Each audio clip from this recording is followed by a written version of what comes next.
Awesome. Emilian, do you have transition music? That may be a nice between speakers. I don't know. No. No. Okay. No, that's cool. That's cool.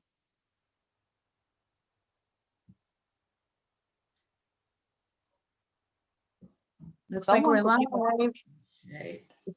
It shows someone the could live give us a thing. song. Yeah. It says we live on Facebook. Yes. Yeah.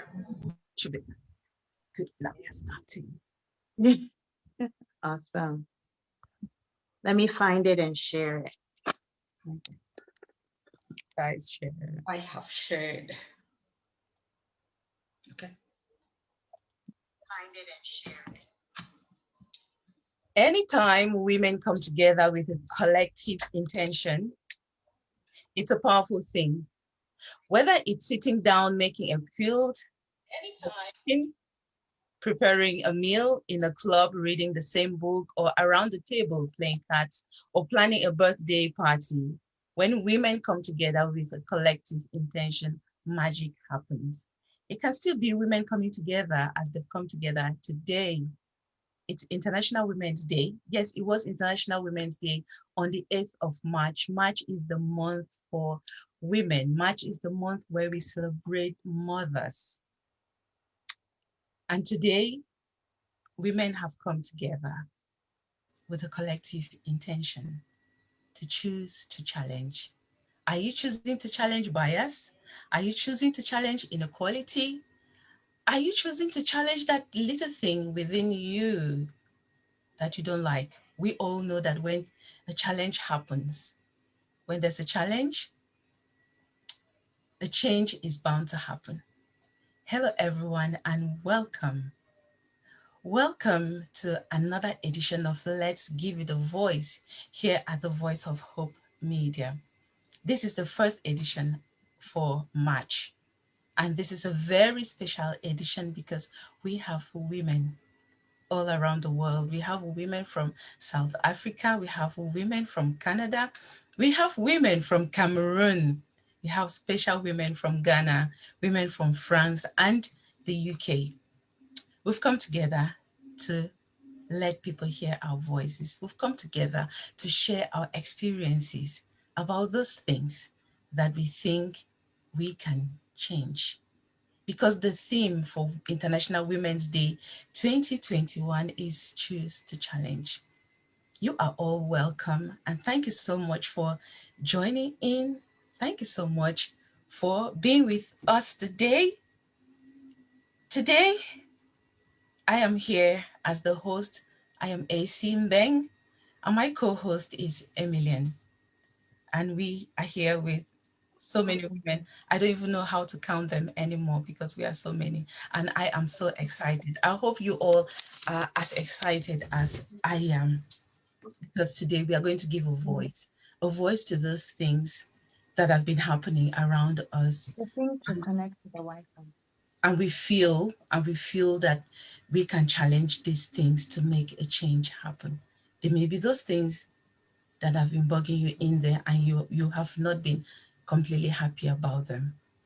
But here at the Voice of Hope Media, we give a voice to those issues that are deemed too emotional, too sensitive, too taboo.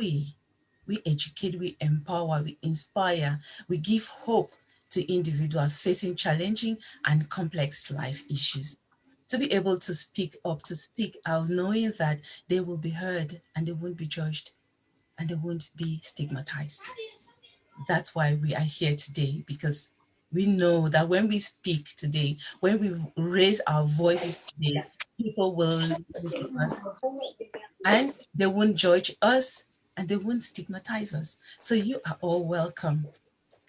I'll pass over to my co-host, Emilienne, to continue. Thank you. Over to you. Thank you, Clarice. And hey, everyone.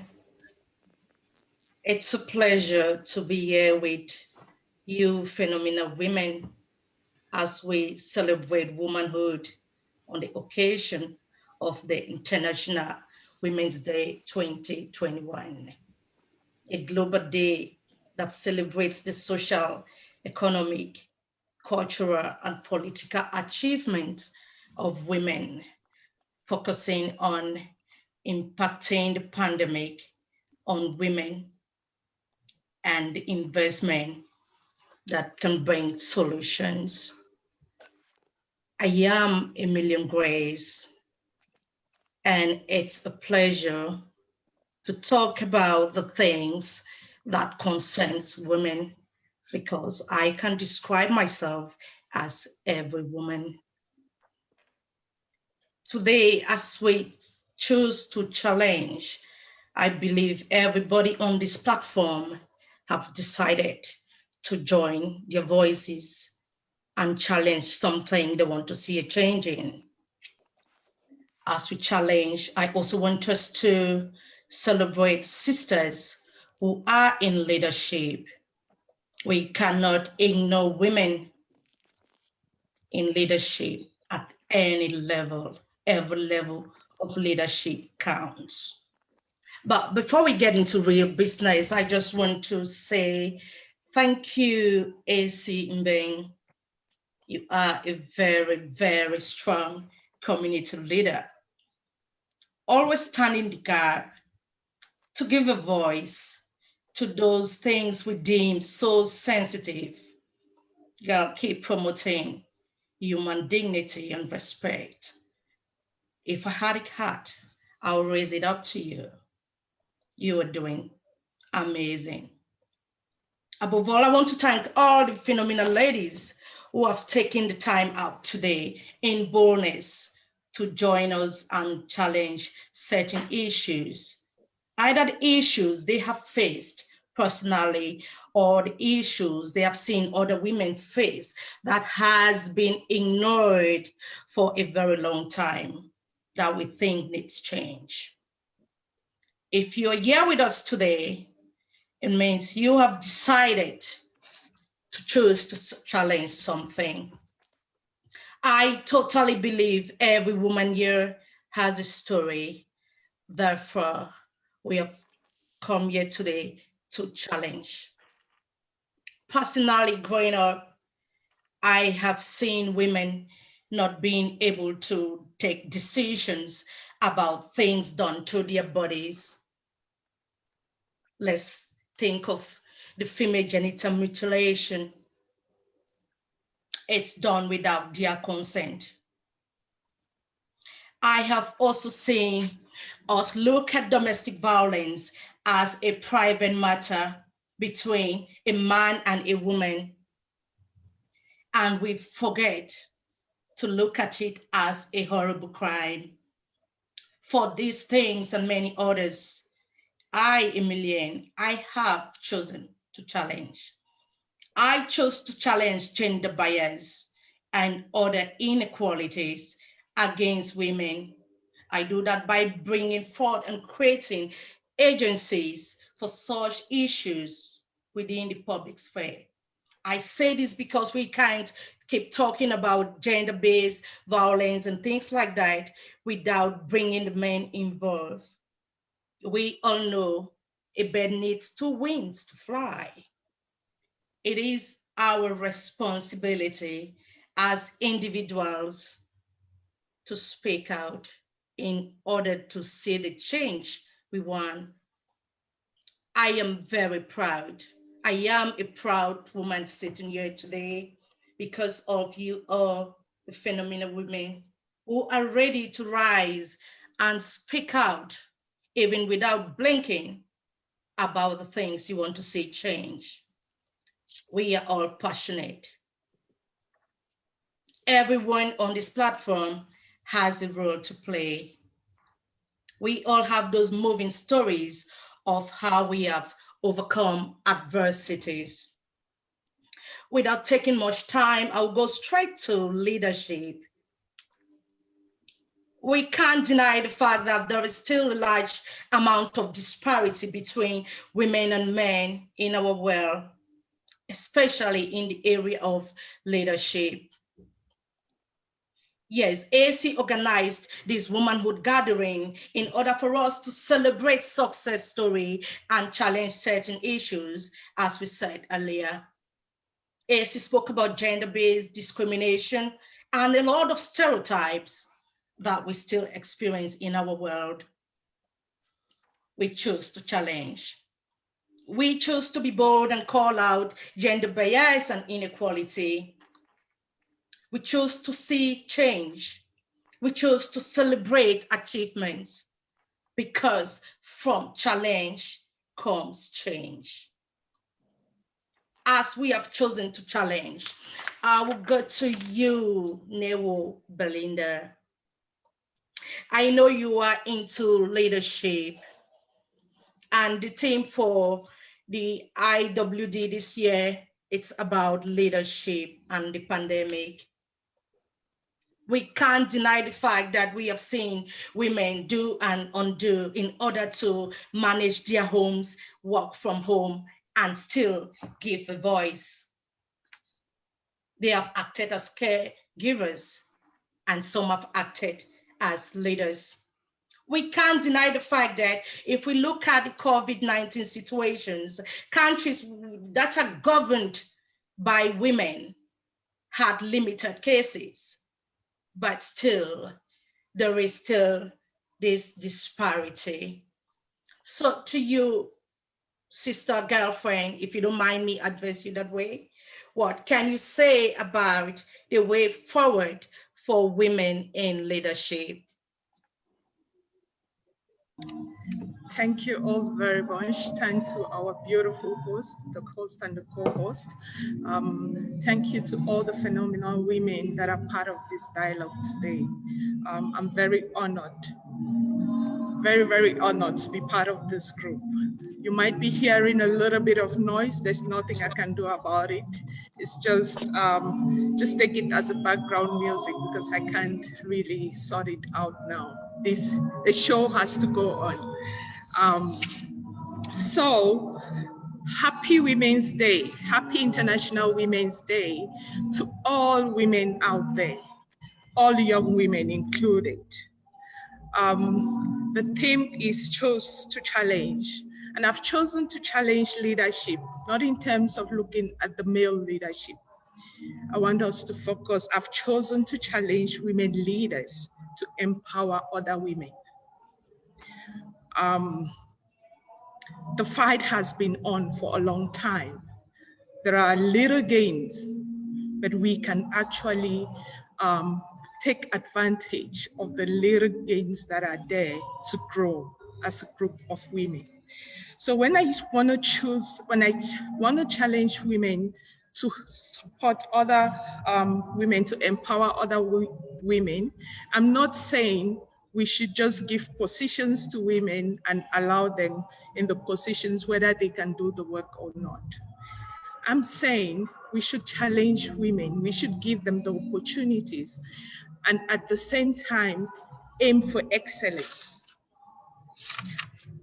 Excellence in the sense that as a woman leader, once you have the opportunity to put another woman in a position, you should make it your duty to support them intentionally so that they grow in that position.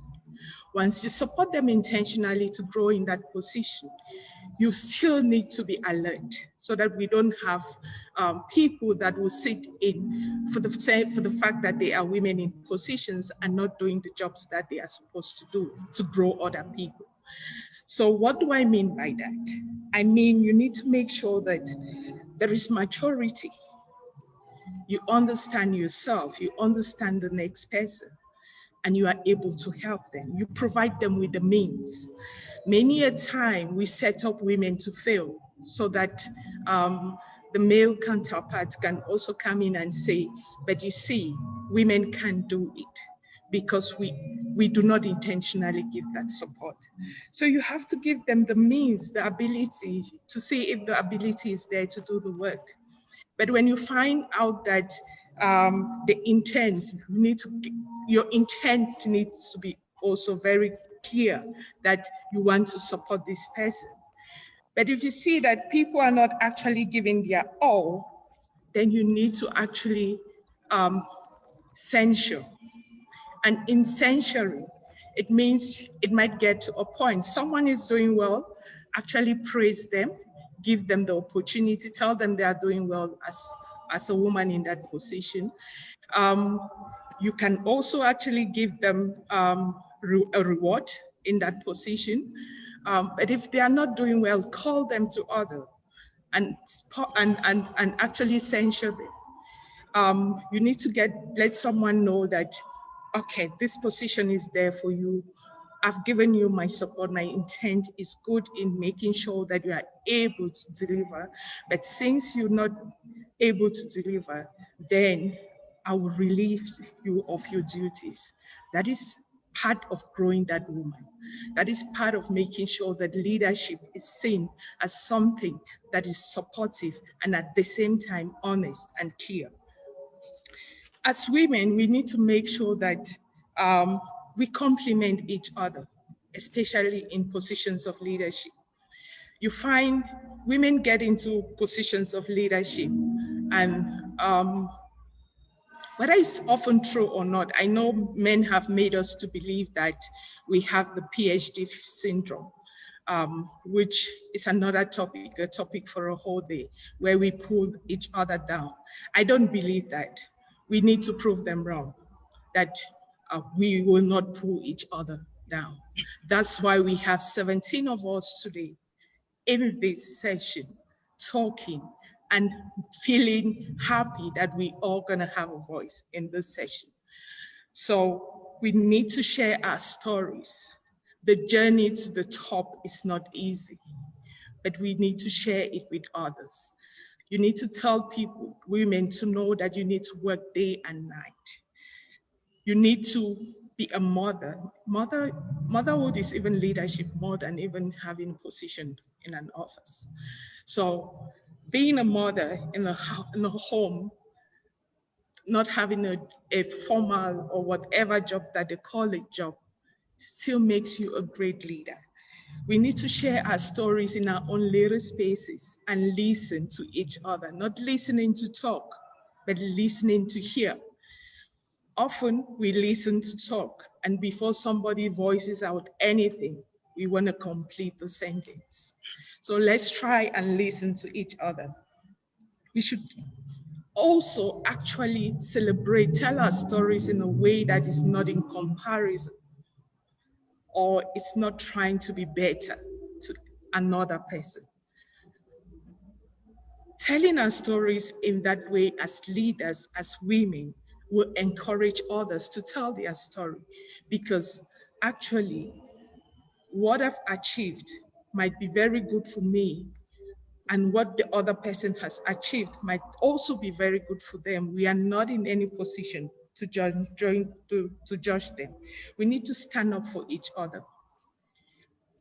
The story of going to sit back and talk about the next person,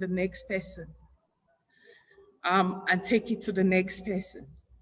When somebody calls you, you actually say, no, let's talk this together. I'll give you an example how I handle it at the office. So I'm a gender activist. I'm a general manager of an organization called Africa Tikkun. I manage one of the centers. I have approximately 100 staff members that I work with every day. And 90% of my staff members are female. It just happens, I think, but I would not even apologize for having 90% of my staff members as females. If you get into my office to talk to me about something that someone said about me, I ask you to sit down, I pick up the phone and I call that person to come in. And we have a conversation there and we end it there. So it's not something that you come in and you tell me as a leader that this person is saying this, because there's always gonna be office gossip. This person is saying this and that, and then I'll take it home and sleep on it. No, we sort it out there, all of us. And that has stopped all the gossip. at my center. So before you knock at my door and you get in and you think that you're going to pull another person down just because you want to be closer to me, you've gotten it wrong. That person needs to sit there and we talk it out. Yeah, we need to accept each other the way we are and open up for others to talk to us as leaders. Often, if we're not empowered ourselves, we get into these positions, we then tend to act as men. Some people tend to act as men, and then you want to prove certain things. You don't have to prove anything, you just have to lead, because we are born leaders. And so we need to be approachable. We need to make sure that we are open for other women to approach us for advice. They should not see you in the position and feel like, okay, I need to go through your secretary, I need to go through a certain person to get to you. You should be in a way that if you walk on the street, somebody meets you, they are able to stop you and talk to you. Yeah, I think we should have a network as women in leadership, like one of those that we have, and we've already created a network here. We should leverage from this and actually help each other, talk to each other, look for opportunities. There might be leaders in here who are in business, and in this space, we then need to use it to share and create opportunities for ourselves. There might be people here that are good health workers and can actually give workshops somewhere. We can actually use that opportunity.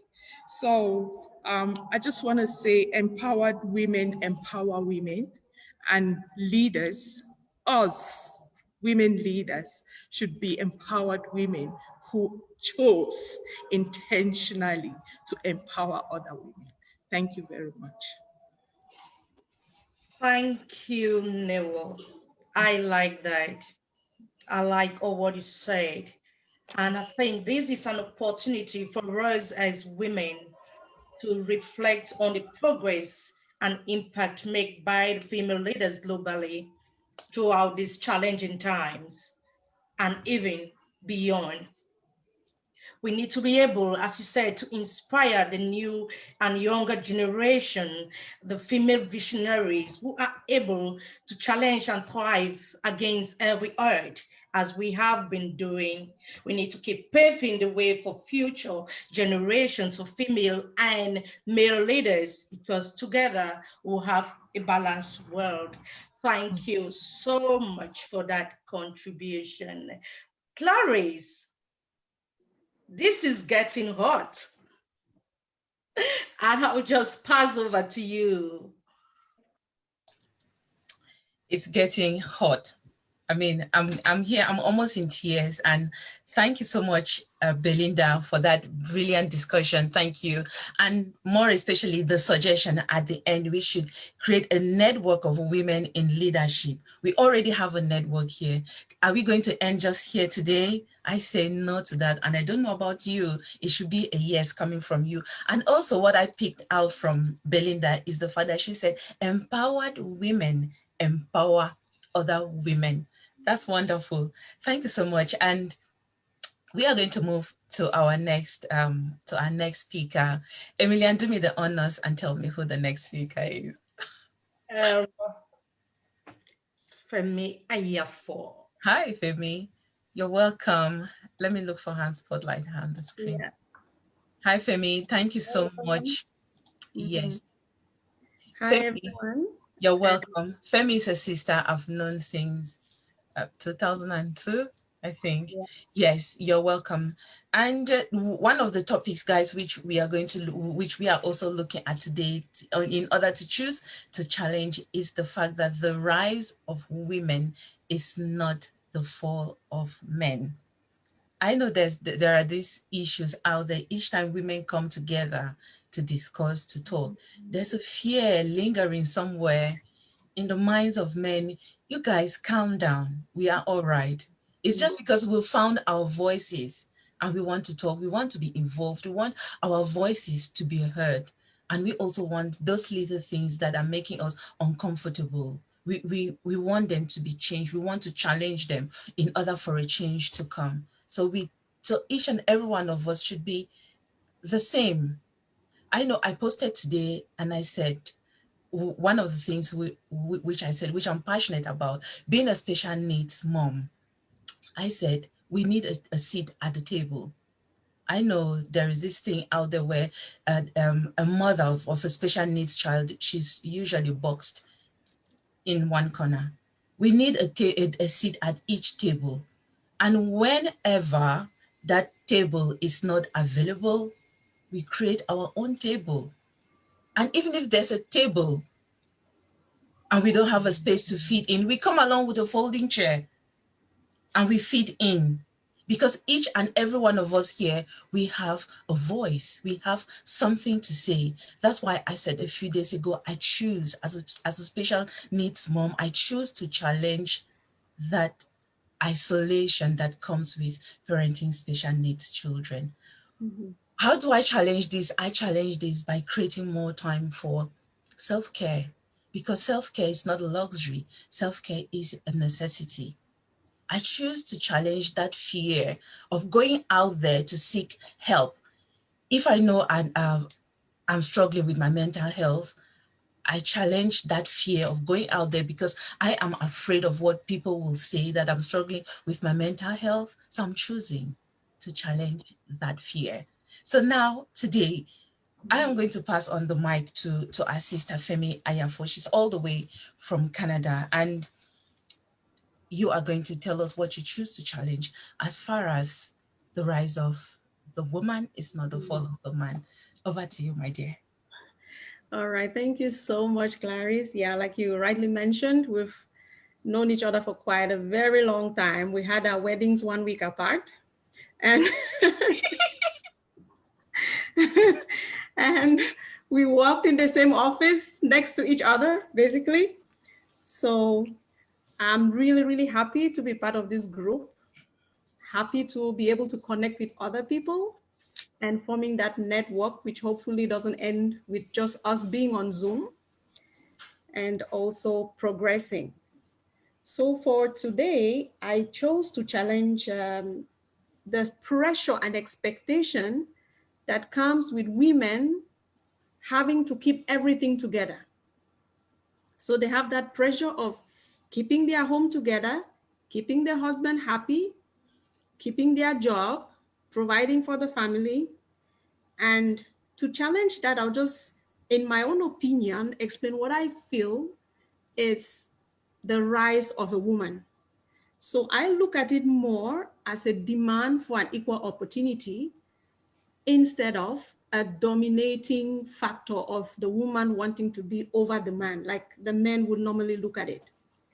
So if we just go back to the basics of what opportunity is, we look at the definition, it's a set of circumstances that makes it possible for someone to do something.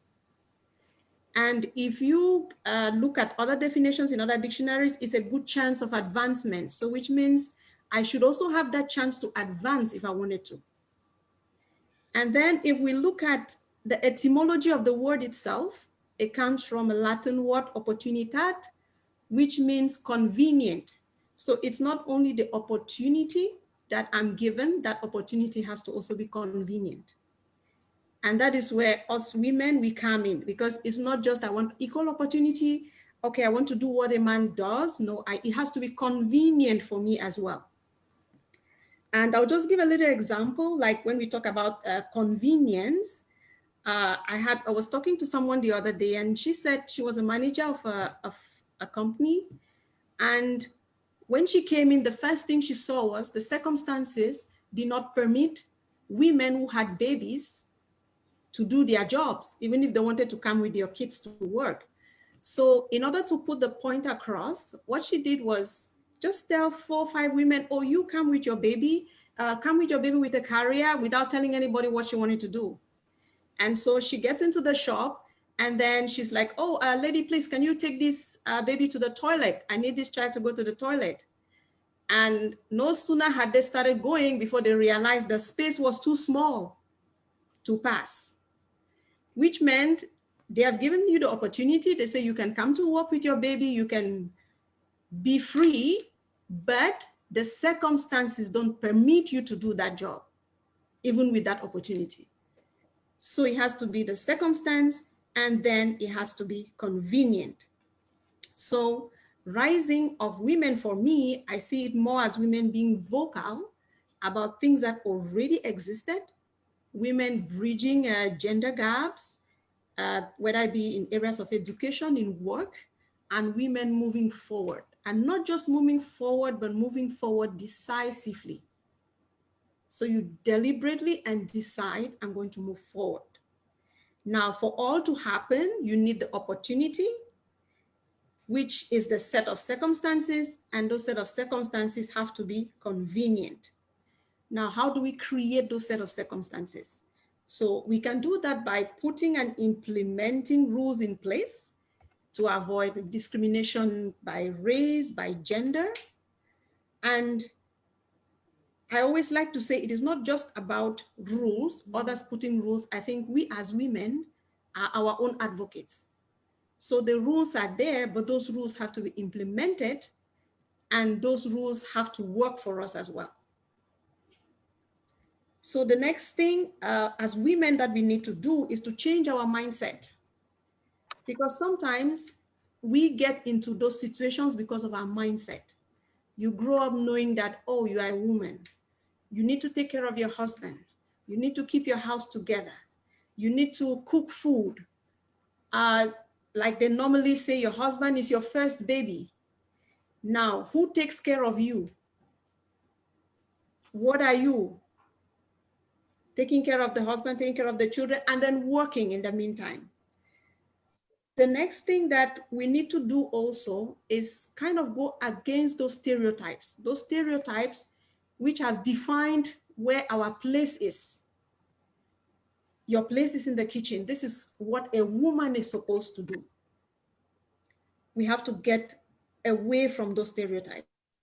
And we need to also advocate for flexible working hours, because we know that as women, we can do the work. If we have a flexible working hour, which allows us to do it when it's convenient, so we have the opportunity, we have the convenience, we will also do our jobs, and sometimes even better.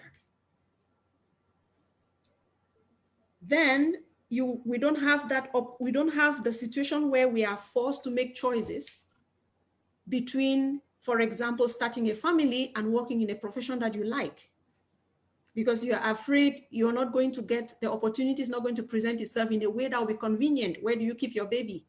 How do you manage your housework and then your professional career at the same time? So for me, I think that as women, we need to create our set of circumstances which permit us to get those opportunities that we need. And we need to make it convenient for us as well. And like Clarice rightly said in the beginning, we should not be afraid to seek help. If we feel overwhelmed, even in those circumstances we have created, even in those areas where we feel that we're doing well, we should not be afraid to reach out to somebody, reach out to a friend and say, I am overwhelmed. What should I do? Last but not the least, we have to be more assertive and very clear on what we want. We should never take it for granted that everyone assumes, okay, I'm looking for an equal opportunity. This is necessarily what they will think you want. So you have to be clear about what you want and also be assertive and make sure you get what you want. And to crown it all, we need a lot of self-love and care. And we can, as women, do that to each other. Sometimes just by checking on a sister, sometimes just by calling for somebody and just chatting away and encouraging us in our different ventures. So that's what I have for my challenge today. Over to you, Emilian. Bravo. Well done, sister. You said it all. You said it all. Equal opportunity. it needs to be convenient. We need to be vocal. That's why we don't take this program for granted. We need to speak out. If you don't speak, you will not be heard. If you want to see change happen, then you have to speak out. Yes, Clarice, remember we are celebrating the International Women's Day 2021.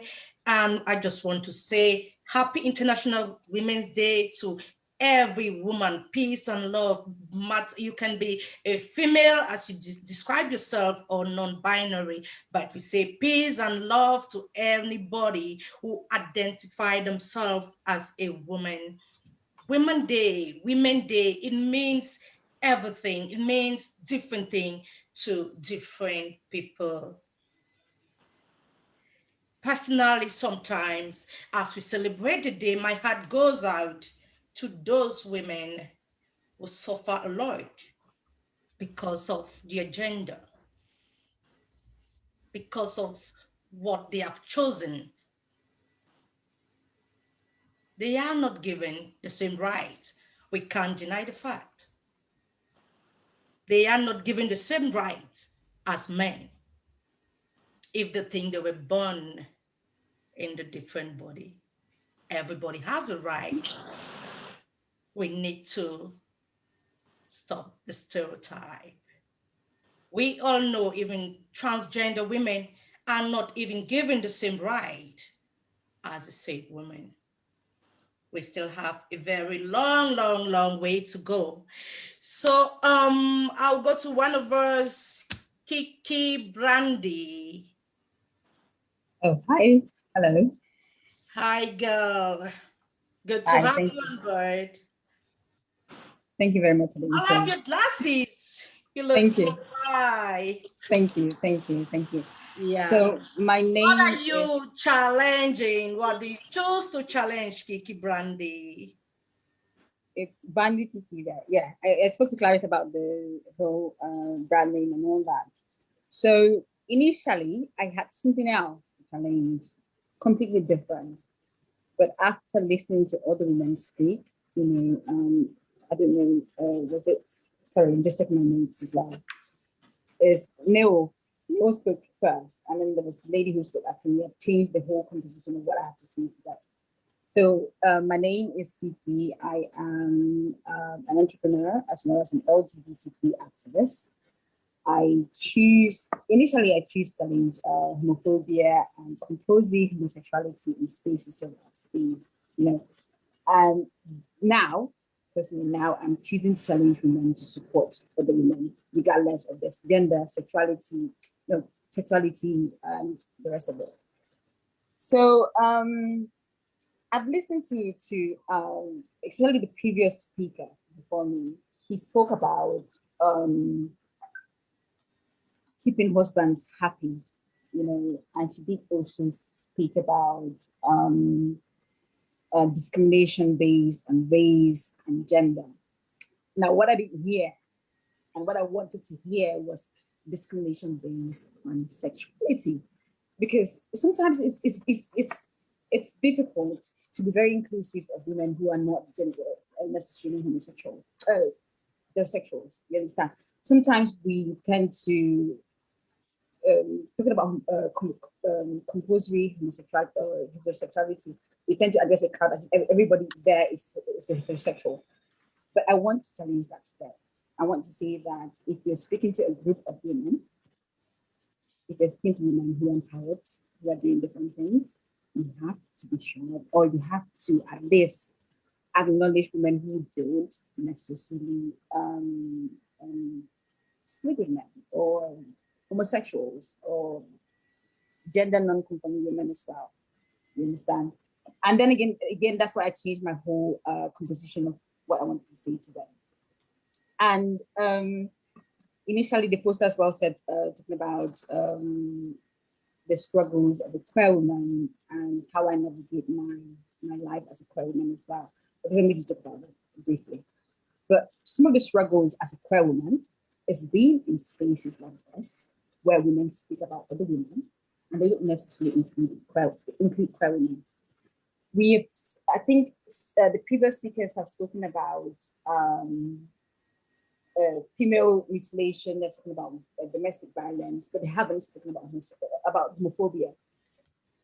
They have also, sorry, just go through this, go a few things down. They've also spoken about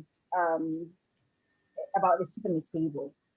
But the seat on the table doesn't, we have to be inclusive of queer women, you know, and my previous speaker, I don't know if it was the one now or the one before that, she said empower women, empower other women. And we didn't talk about queer women, you know. So generally, I found that even in spaces where women are pro-women, they find that my struggle as a queer woman is personal to me rather than inclusive of the whole movement about empowering men and all that. I feel like I should struggle alone rather than struggle with other women, you understand? So again, going back to what I told you today, it's all about we have to be inclusive when it comes to women empowering. We have to know that women having a voice must be inclusive of queer women. You understand? We have to know that other women having a voice doesn't exclude queer women, you know. And obviously, again, going back to what I want to speak to today, generally as a queer woman, I find that I experience a lot of mental abuse from women as well as men, you know, homophobia and all that. It's very mentally draining.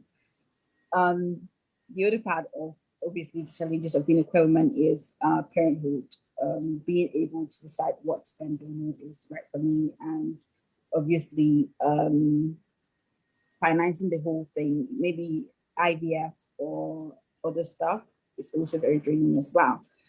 And the other challenge as well is obviously being in spaces such as this, where people just assume that every woman in the space is heterosexual, rather than knowing that women are homosexuals. And the language has to reflect the women in the group or the women within the space, if that makes sense. So, sorry, change everything to this. So yeah, so that's just really been the whole vibe and the whole experience from the previous speakers. And yeah, just to say that I am queer. My pronouns are her and she. And sometimes, even when you speak in spaces such as this, the women who don't necessarily identify with men, who doesn't necessarily have husbands, they have wives. So we should use language as inclusive of these women. We should be able to engage with them through employment. I think the previous speaker before me spoke about her having a lot of women, you know, within her company or under her management and all that. So we should be able to identify those differences. We should be able not just to assume compulsive homosexuality again, because it's really, really draining. Again, I prepared something else for this conversation, but I was just like, you know what, Kiki, change this. People are, you know, I'm not hearing queer women. I'm not hearing about wives, you know. I'm not hearing about non-binary with the host introducing non-binary women and all that. I'm not hearing that. So maybe we should emphasize on that. We shouldn't assume, again, that everybody within this space is homosexual, heterosexual, sorry. Yeah, and that's it.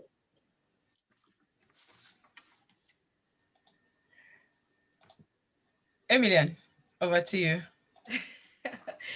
Thank you, Kiki. That was spot on. We'll drift a little bit. We'll go to AC. Yeah. Are you ready for prayer? Yes. Are you ready? I am. I'm ready. Just before I go to prayer. Yes. All the points Kiki has mentioned, all taken into consideration. Yes, oftentimes as a parent of a special needs child, I usually feel isolated. I usually feel I'm not being involved. So I kind of understand what Kiki's point, that We have to be inclusive of every woman, whether you're a queer woman or you're a straight woman or transgender woman. We have to, even in our language and in our actions as well. One of the reasons I really wanted Kiki to be on this show is because I've had messages in my inbox. I'm not happy with you because you are commenting on Kiki's platform. You have to know that this is not our culture. This is what people have been approaching me, telling me. But I've never seen Kiki like somebody different, because I know whether you are queer or you have a disability or whatever, you are not less of a human being. And when she posted about this event, I commented that as queens, we are together. Someone wrote a message, oh, AC, I didn't see queen up there. I saw queer. Is queer the same as queen? My simple answer was, every woman is queen. Whether she's queer or she's not, we are all queens. So thank you so much, Kiki, for agreeing to share your story today, to be a voice to the LGBT community today. Thank you so much. And moving over, I think we will be coming for, I think we will have questions, the question and answer sessions in the end. There are people who obviously want to ask you some questions, Kiki. And we like to move on to our next speaker, who is Priya Brown. Priya, thank you so much for accepting to be part of this event today. It's really a privilege. And I know you are going to talk about the rise of the woman is not the fault of a man. And what are you choosing to challenge as far as this is concerned? So over to you. Thank you so much, AC. It's amazing to be here and to be in the presence of some amazing women as well. You're all so strong. It's just so empowering to hear everyone's story. And I guess, you know, the obvious thing is that I am here to talk about equality and my perspective as well, I suppose, being a British Asian. I mean, first of all, I really ought to say that I wish you happy International Women's Day, you know, to each and every one of us. And that's for anyone, gender regardless, you know, it's a great day to be celebrating, a great theme to be celebrating.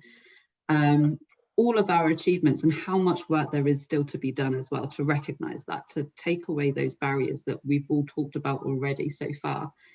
So I am married and I have 2 boys. They are mixed race. My background is also mixed.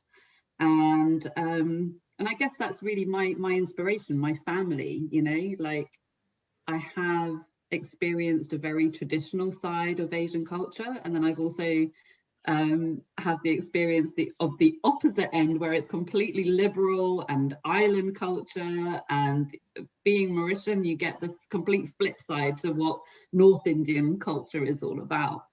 But both my parents moved to Basingstoke. My dad was actually brought up in Birmingham after he moved from Kenya, and my mum was she came in for the NHS recruitment drive in the 70s. So both in nursing, and they met here in Basingstoke. And family-wise, because my dad chose to fall in love with my mum and pursue her and marry her, he was outcasted, you know. So we had no family here, basically. And my point is that I grew up with a family completely made up of strangers, you know, family made up of strangers around us that we got to know and they became more than blood. They became our family like this. They became our friends, our lifelong friends. They were West Indian, they were Filipino, they were Malaysian, they were Singaporean, they were English, they were Irish, they were from all over the world. And I guess having that experience really means that I grew up challenging a lot of cultural backgrounds and concepts that held back women, you know, and held back particularly women of colour. And having had that experience, you know, I really do have that belief that we choose to challenge the things that we don't know sometimes as well, because we only know what we know what we don't know what we don't know, you know. Have that perspective, you know, see things in other people's point of view as well. And that's really important, because it helps us to understand, it helps us to support, it helps us to empathize, and it helps us to push forward and break those barriers. I'm self-employed, I'm a marketing consultant. I'm also a trustee with Kala the Arts, and they are a South Asian dance company, but they are also an arts and education charity. I'm the co-chair of our PTA at school for my children. And this is, you know, again, I'm talking about some of the volunteering work that I do, because it's really important for me to give back, to be part of the community, to be involved with my community. And to understand other people's lived experiences as well as my own. It keeps my perspective real, I suppose. I'm also the founder of Boss Mamas, which is a local mums and business support group. And we meet monthly. And again, it's about building up each other, supporting each other to juggle life and work and all the other things that we've talked about so far. Particularly being women, we juggle a lot of plates. We're not just working or being a mum, we're also being a wife, a daughter, a carer, and so many other things. The list goes on. And last but not least, I'm also the local elections candidate for the Women's Equality Party here in the UK. So in Basingstoke, we have our local elections coming up, and I'm running for one of the local election seats. And I think that we can truly make a difference and hold people to account. Recognize, you know, that women are fellow human beings. Nothing different. There's nothing to be scared of. There should be no fear about this. We're not rising to see the fall of man with this, you know, this misconcept. It's not doing us any favors. Like, we don't want to hold each other back. We shouldn't be holding each other back. We shouldn't be, and when I'm talking about we, I mean men and women, you know. It's really important that we recognize the achievements of the women before us and the women that are ahead of us, our future generations. We should treat them equal. We are equal in the eyes of our creators. If you are that way inclined with religion or faith, you know, we are all born equal. We are not pigeonholed into what we can and cannot do at birth. And so we shouldn't be going forward as we get older. And I choose to challenge inequality. The law we have in the UK, the Equality Act, and I'm just going to really quickly read this out. Okay, we have the Equality Act, which legally protects people from discrimination in the workplace and in wider society. And that law protects against 9 characteristics, right? Those characteristics are age, disability, gender reassignment, race, religion or belief, sex, sexual orientation, marriage, civil partnership, pregnancy and maternity. And yet we have today so many inequalities happening, you know. Women are paid less in the workplace. Women have had to bear the brunt of care and responsibility. Women are assumed, particularly women of colour, that we have a higher pain threshold. There are health inequalities here. We're talking about the inequalities in our financial control and our financial gains, our pensions. Why do we have these differences? Why are these characteristics really not protected still? And I really choose to challenge that. I want to see more women in positions of power. I want to see more representation for this country as a multicultural and diverse country. I want to see, you know, we've only had two in the history of the UK, right, of female prime ministers. We've had Theresa May and we've had Margaret Thatcher. I mean, fair enough, they're both conservatives, and that's absolutely fine, regardless of politics. I'm so glad that they are up there to show, you know, that women can achieve those positions, and why not? But why not one of us? Why not someone who looks like me or you? Why not someone who doesn't have access to a privileged education, you know? So really, yeah, I want to just say, like, look, you know, we must be that change that we want to be, and that we want to see, taking the words of Gandhi. And I wanted us to feel that we can challenge without fear, because that's hard. It's hard as women, having had the inherent ideologies ingrained in societies all over the world, you know, that women cannot talk, women should not be seen, women should not be heard. Right? We should be able to challenge without fear. We come together, we build our villages, our support systems, our support networks. We can hold each other up, and there's absolutely nothing holding us back. And the lady before us, Noah, I want to say, she had it correct, you know, empowered women empower women, and it is absolutely 100% correct. Build that village, like I say, don't hold each other back. I've had experiences of that before. And even this week on International Women's Day, I was at a fantastic panel event, and we're women talking about equality, women talking about access and representation, and yet I was challenged for having never been experienced in a particular area. How could I possibly know? That's not building up, that's holding someone back, you know. Break down those barriers. We're women, we're here to support each other. Let's do that for each other, regardless of our backgrounds. I also want to make sure as well that we won't be silenced. Nothing should be silenced as women, you know. No amount of violence, domestic violence, shouldn't exist, you know. We should be allowed to be able to be free, walk safely at nighttime, walk with confidence in our jobs, feel empowered as mothers and wives. And I want us to rise together, because united we stand, divided we fall. And there are some fantastic projects and works going on across the country, across the world, and we must make sure we embrace that as women to support others as well, whether they are male or female or in between or not. It's, you know, find those organizations, do everything you can to support them, because together we can overcome inequality in the world.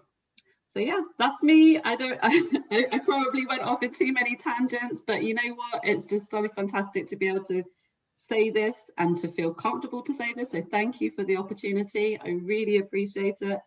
And I'm just so glad to be able to share in this company here tonight, because it's infectious. Thank you for bringing us together, Emmeline and Clarice. Thank you so much. Thank you. Thank you so much, Priya. Thank you so much. Oh, take home message is build that village. It takes a village, but let's build that village. And Priya says we choose. We have to choose to challenge the things we don't know. Sometimes the things we do not understand, sometimes we choose to challenge. We live in a culturally diverse country, which talks about equality acts here and there. But like you said, how much equality is out there? How often have women had to step back, or to take less paid jobs, or to take few hours at work because they are juggling house chores, family, and they still want to balance, to make everything balance. Thank you so much, Priya. So there are so many questions coming up. There's a lot of questions, food for thought here for each and every one of us to look within, look deep, dig deep within you and see what is the thing that you really wish to challenge. We must be the change we want to see, and we must be able to challenge without fear. And once we find our voice, we should not be silenced at all. Thank you so much once more. Emilian, over to you for our next speaker. Yes, Clarice, as you said, we must be the change we want to see. I picked up also something from Priya, and she said, we don't know what we don't know. And we all agree, when we know, we'll do better. So thank you for bringing that up. I will go to Ivy B. Ngwa of Ivy Rose Corner. But today, Ivy girl, I'm just taking you out of your comfort zone. I know if I wake you up with a question about empowerment and mindset, girl, we're gonna sleep here tonight. So today I'm taking you out of that comfort zone. So Yeah. Ivy, I know you work in a male-dominated job, and we all know in today's world, women's job growth is driven by employment in male-dominated fields. What are those challenges you face in your job environment and more? Before I say anything, let me just say hello to everyone and thank you, Clarice and Emilienne, for putting this together. I really do appreciate, a room full of women, and just doing our thing. It's really amazing. And I feel so privileged to be part of this tonight. Before I even talk about, going about being in a male dominated role, I think that Priya said something that really stood out for me, and that was, we don't know what we don't know. Ignorance is no longer bliss. It isn't. And, it is really important that as women, we educate ourselves, not just in the things that, in every other thing, but in the things that have to do with work and with the opportunities that we should be taking as women, and in what we deserve as well as women. So working in a male dominated role, I think there is the misconception that as a woman, when you are in a role that is, male dominated, you have to put on, a certain persona to be able to cause the change or the influence that you have to bring to that organization. And we as women, we are leaders in our own right. And it doesn't matter what level of leadership you have. So we have to, first of all, as women, educate ourselves on those leadership aspects that we have and bring out those leadership aspects, which goes back to the fact that we have to find that inner freedom to voice out, to find our voice and voice those deepest desires and wishes that we have. So, as a woman of color myself, I don't just work in a role where there are, it is more males than women. I am the only woman of color at my place of work. And it can be a very lonely place sometimes. And I even mean most of the times it can be a very lonely place because no one seems to understand me as a woman of color at my place of work. There are times where I break out dancing because I am overjoyed about something, and people do not really understand that that is her way of celebrating. And I think if you are a woman and you find yourself in a place where you are in a male dominated role, the first thing is to find a support system. It is really important to find a support system. And that support system would require for you to still find your voice, to be able to ask for that support and see through that you get the support that you need. Then a second thing for me is whether you are a woman or you are a man in a male dominated role, doesn't matter. You're there to serve. At the end of the day, I am there to do a job and I'm there to serve. So it comes back to one of the speakers mentioned about the mindset around, us being women, or the mindset of women and the things that we have to challenge. We as women, we first of all have to challenge. The challenge starts with us. It starts with us challenging our mindsets about the things that we face on a day-to-day basis, about the fear that Priya talked about. There is a lot of fear-based kind of way of working because of the conditioning that the society and and our cultural backgrounds and the media and everything has put on us as women. And we need to start challenging that. We need to develop the mindset that I'm afraid because everyone feels fear. I will feel fear and I'll still do it. Even though I feel the fear, I will still go ahead and do it. I will still go ahead and demand for my rights at work.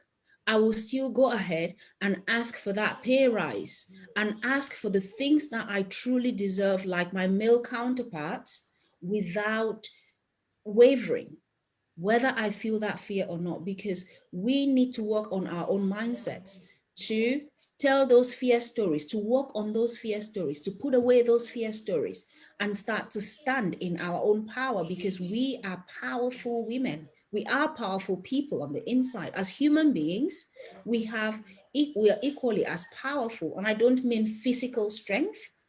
I mean the other type of strength, whether be it mental strength or be it whatever. But we need to work on our mindset so that we can stand and ask for the things that we truly, truly deserve. Also, there's another thing. As women, I don't need to be masculine to be able to do my job. I can be feminine. I can dress in my stilettos. I can wear a dress. I can choose to wear a pant or trousers. I can dress whatever way I want to dress as long as it's decent and in accordance with the ethics of my workplace. And I can come to work. I can put up my lipstick and come to work and still do a good job. All of that does not change the fact that I am trained to do the job that I am doing. And if there are aspects of that job that I cannot do, then I still need to work on my mindset to go and find, training or to seek out knowledge to develop that growth mindset so that I can keep on growing in that job. If I want to cry as a woman because I am an emotional person, if I want to cry because of something that happened at my job, it does not take my know-how away in any aspect, in any way. It doesn't. So I need to, as a woman, embrace my femininity, if that is what I choose to embrace, and still be able to stand at my place of work, be it a male-dominated role or not, and still do my job, knowing that I am a woman. I love and I respect myself as a woman, and I will still do my job. So for me, I choose to challenge any stereotypes about me being a woman and being able to do a job in a male-dominated role. Wow, Ivy, I would say go for what you think you can do. And I tell you, you are doing it. You are a real leader. From all what you have said, I picked one thing. Every person is born with the seed of a leader. Every person is born with the seed of leadership. And can I just say that, I did say that I'm Ivy. I am a mindset and empowerment coach for women. I coach women to embrace, first of all, to find that inner freedom, the self-assuredness to stand in their power so that they can go on to achieve anything whatsoever they put their minds to.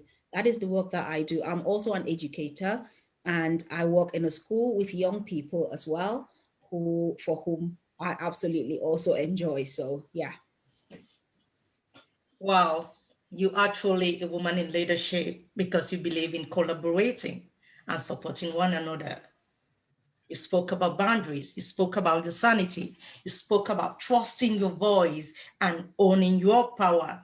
I think as a woman, we all must be able to wear our feminine energy. We have to do that. You have to see yourself and remind yourself that you matter. You can do it. You have to wear many hats if you can wear it. Always dream, look forward and dream big. Thank you, Ivy, for joining your voice to challenge. Thank you for having me today. And I do appreciate you guys for putting this together. And every other woman who is on here, I really do appreciate you all. Thank Thank you so much. you. Thank you so much, Always. Ivy. That was brilliant. And one thing I picked from there is embrace. As a woman, we have to embrace our femininity, right? Yeah. There You is strength in it. Yeah, there is. You don't have to act like a man to do the job that you've been trained to do. You can still be in your stilettos. You can still be in your 6 inch, even 10 inches, and still capable of doing that job. So there we go. Can I just chime in a bit? Thank you so When much. you say about, when you talk about acting like a man to fulfill a certain job, Yeah. some women feel more comfortable as a masculine woman. All right. So we have to be very careful again with language again, Yeah. not just Sorry, alienating those women who are more comfortable in sweatpants and t-shirts, the makeup. We have to be very inclusive. absolutely, Kiki. I did mention about the choice. If you want to make that choice, it's about choice, isn't it? If you want to make that choice to wear pants and trousers and stilettos and whatever way you want to walk, it doesn't take away that power from you as a woman still. You Exactly. show up just like you want to show up and still do a job, because at the end of the day, it is the training, it is not you. Exactly. It's the training that you're trained to do the job. Yeah. Brilliant. Thank you Well, so much for that. generally well spoken, honestly, well spoken. Thank you. Thank you. Thank you so much. Just for more information, questions and answers, question and answer sessions will be coming up at the end of the presentations when each person would have spoken. So, yeah. Our next guest speaker is Stacey Hart, and Stacey, you're welcome today, and thank you so much for agreeing to be part of this event today. Yes, until you were part of the group, and then we were discussing the topics, and then you said you are going to share your experiences as a queer woman. You're going to share your challenges, and you're going to choose to challenge that. So thank you so much for choosing to challenge that and to talk about it today. So over to you. Thank you very much. And thank you to you, Amelia and Lacey, for organising this, and to all of you for being here and sharing this platform. It's a real honour and a privilege to be here. Yeah, I'm Stacey. My name is Stacey Hart, and I'm the leader of the Basingstoke branch of the Women's Equality Party. So yeah, vote Priya Brown for East Strophan Grove in May. And if you're in Basingstoke and you want to get involved, let us know. We're at WEP Basingstoke on Facebook, and I'm sure you can find us. And I love what someone said earlier. I think it was Nawo, about making a network here amongst these amazing women, and I'm hoping, guys, Amelia and AC, that you'll like swap all of our networking details afterwards, because that would be really incredible. So yeah, moving on.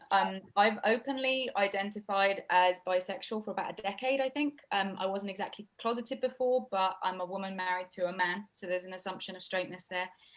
So I kind of might as well have been. I have a huge amount of privilege in that I have never suffered from the blatant discrimination that comes from being noticeably queer. So until the last few years, I've never really thought of myself as having challenges to face because of my queerness.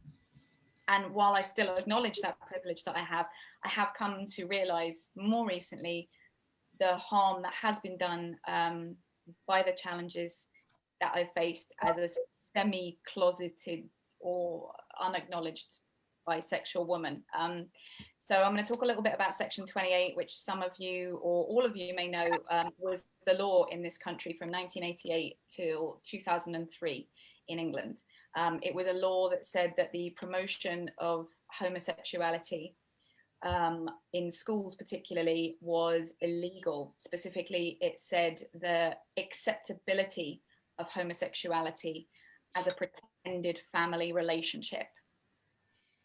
I don't think I need to say anything about how disgusting that language is now.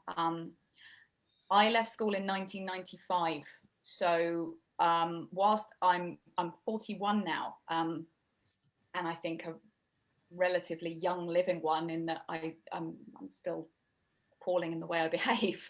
I don't feel particularly old. And when I grew up and I learned about Section 28, it kind of seemed to me something that affected people that came before me, people who kind of were already adults and already having sexual relationships in the 80s and things like that, and it didn't really apply to me. But what I kind of realized is that it did affect me, because when I was at school, I never learned who I was. I never learned about anyone who thought like me or was like me, and I didn't know anyone else like me. So I also, of course, I still like boys. So when I spoke to my mum about it, she told me what all well-meaning, really wonderful parents told their kids at that time, which was that don't worry about it, it's a phase. Everyone goes through this.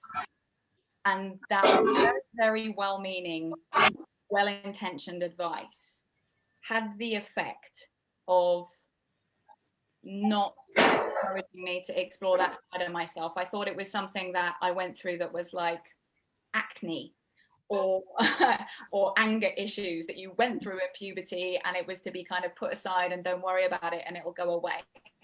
Now, when I grew older and I was a younger woman, I learned that it was, you know, kind of a good thing, encouraged, in fact, in the mid-90s, to snog girls at parties, because it was understood that you were doing it for the guys' benefit. Yeah, you know, you were doing it as a show, right?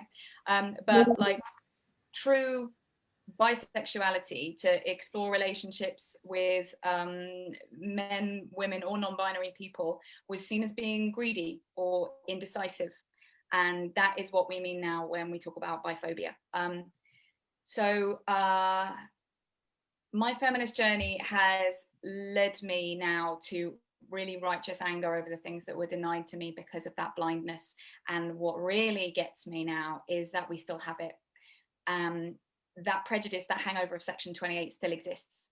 And LGBTQI plus people are, kids are going to miss out on those experiences and those journeys that, you know, people of my generation missed out on, because we are still not including that stuff properly in our curriculum. So when I started feminist activism, all that work started to creep into my conversation more and more. And then I stopped talking about it because I didn't want to become an equality bore.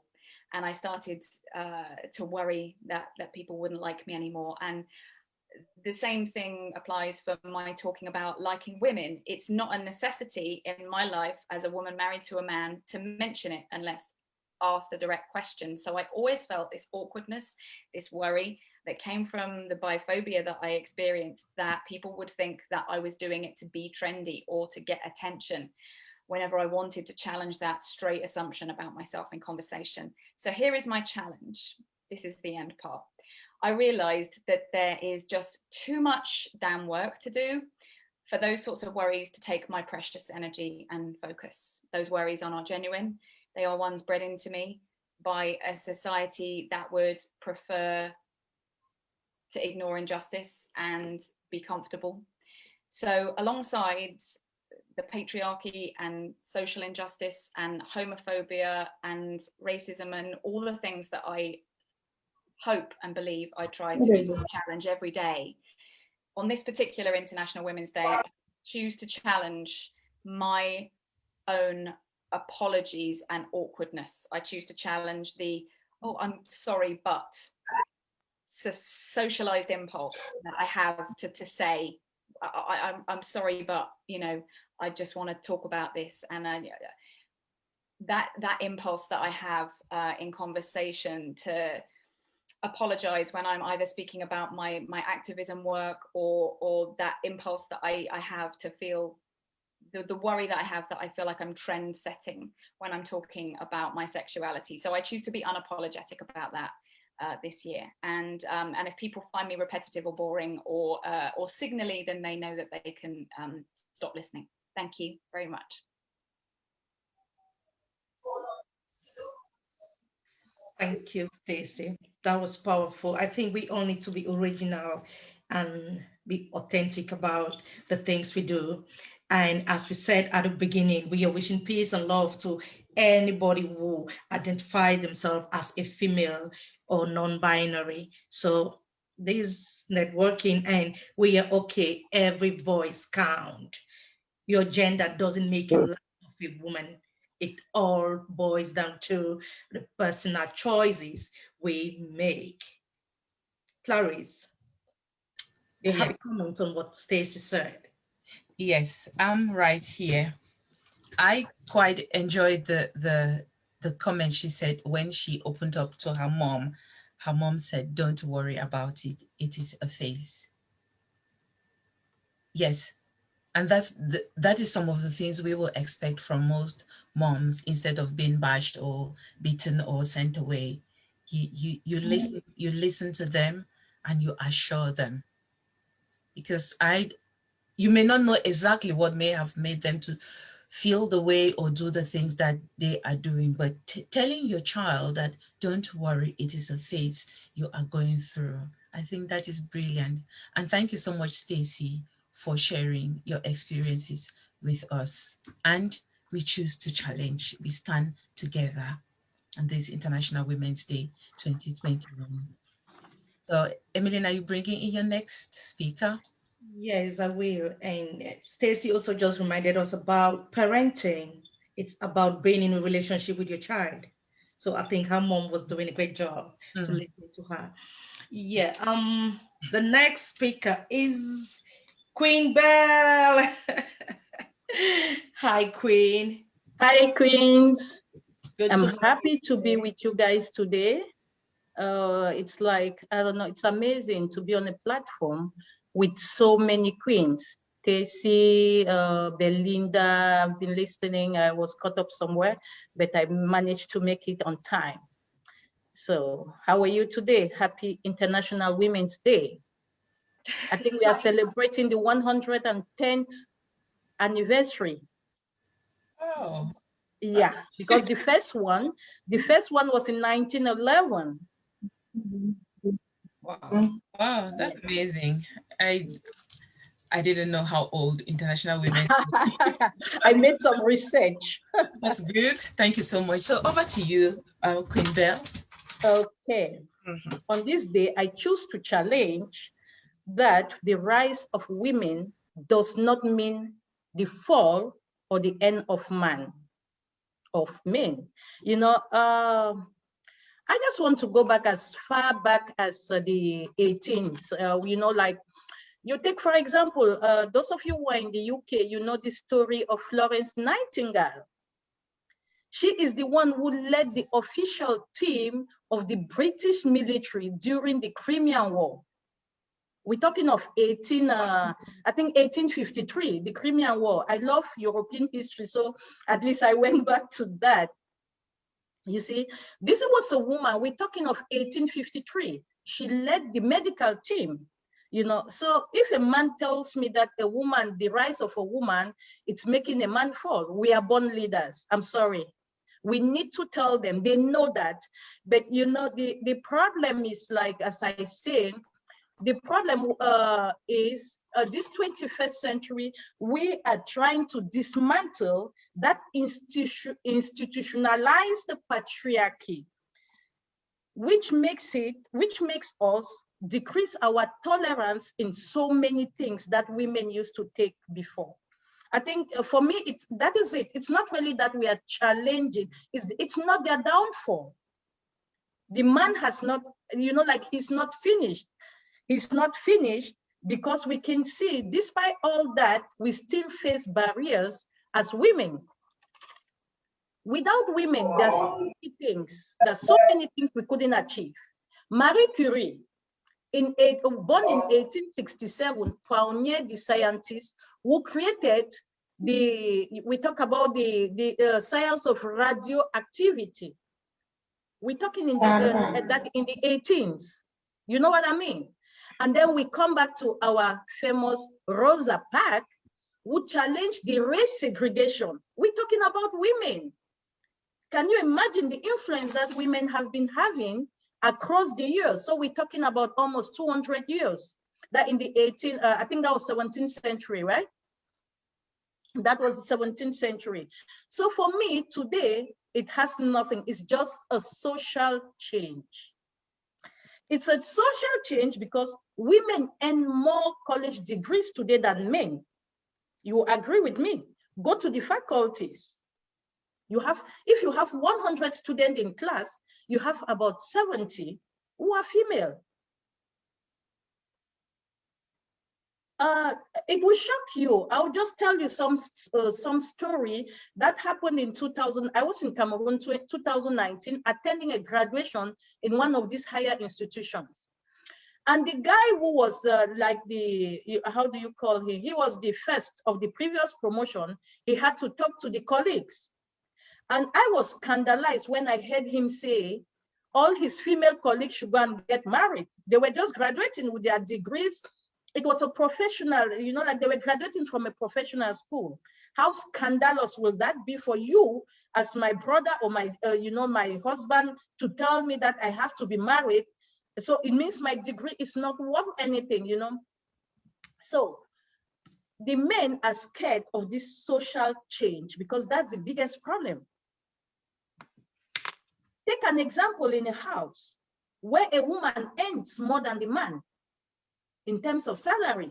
Do you see them? Like the problem is like, for me, I look at it as it's more income into the family, but the men look at it as a challenge.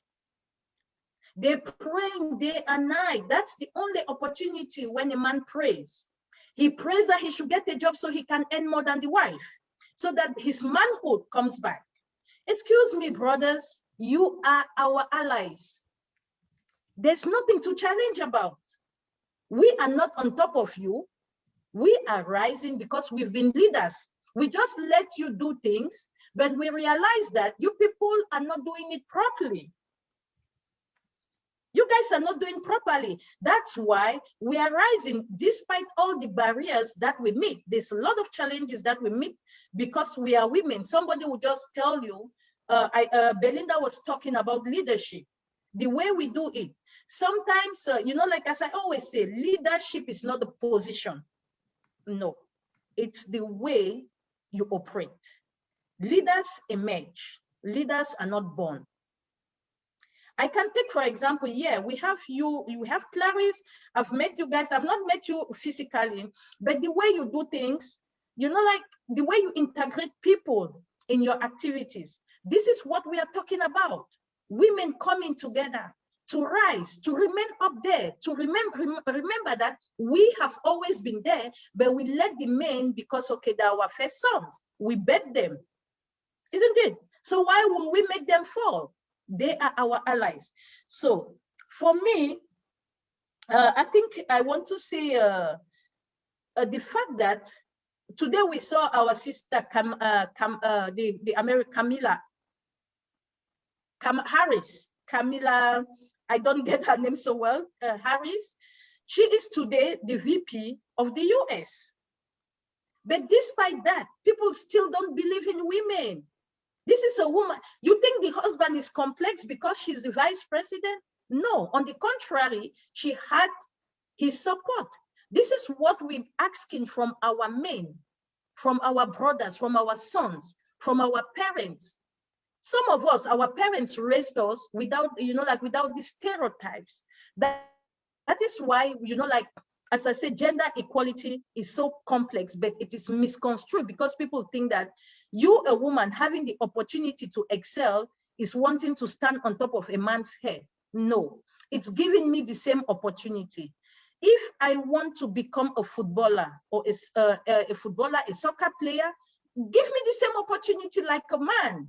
This is what we are asking. We're not trying to overtake you. We've always been up there. I'm sorry. We've always been up there. So for me, the rise of women is just something we are taking back. It's not that we want the men to fall. So I want to thank you for this wonderful platform. And together, we are going to create a She Village. Thank you so much. And my brothers, you are our allies in this. We're not going to abandon you. We're not going to trample on you. Thank you so much. Thank you, Queen Bell. I think I'll just say we are running out of time, and I'll say Belle is allergic to inequality and all the adversities women face. Thank you, Belle, for picking up this. We know how much you invested, and I was surprised that you respected 5 minutes. I was a little bit scared because I know when you're talking about women and gender, I you can need to speak respect the about time. I'm not alone. We are a full panel, and I want everybody to talk. You know, we talk for Africa when it comes to gender. that's leadership. Thank you. Thank you, sister. Clarice, over to you. I think the next speaker is Naya.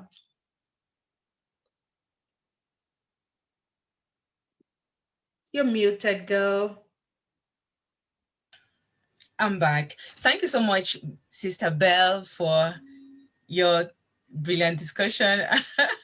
And Emilian, be very careful. We know how passionate our Sister Belle is when it comes to women issues, when it comes to things that concern rape and inequalities in our community.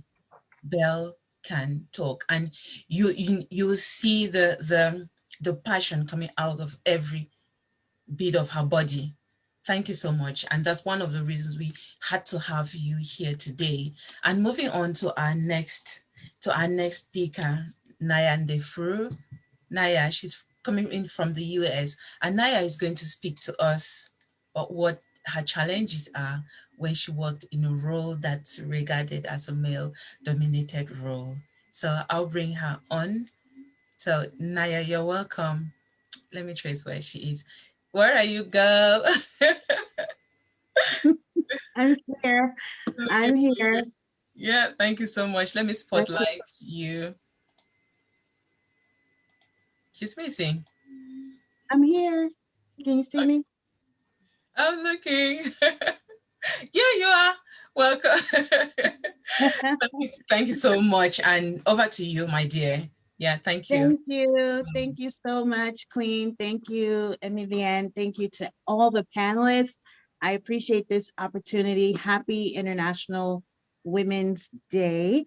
A little bit about my background. I've worked in a lot of, I guess people would say, male-dominated fields. I was in the military, the United States Army, on active duty for 6 years.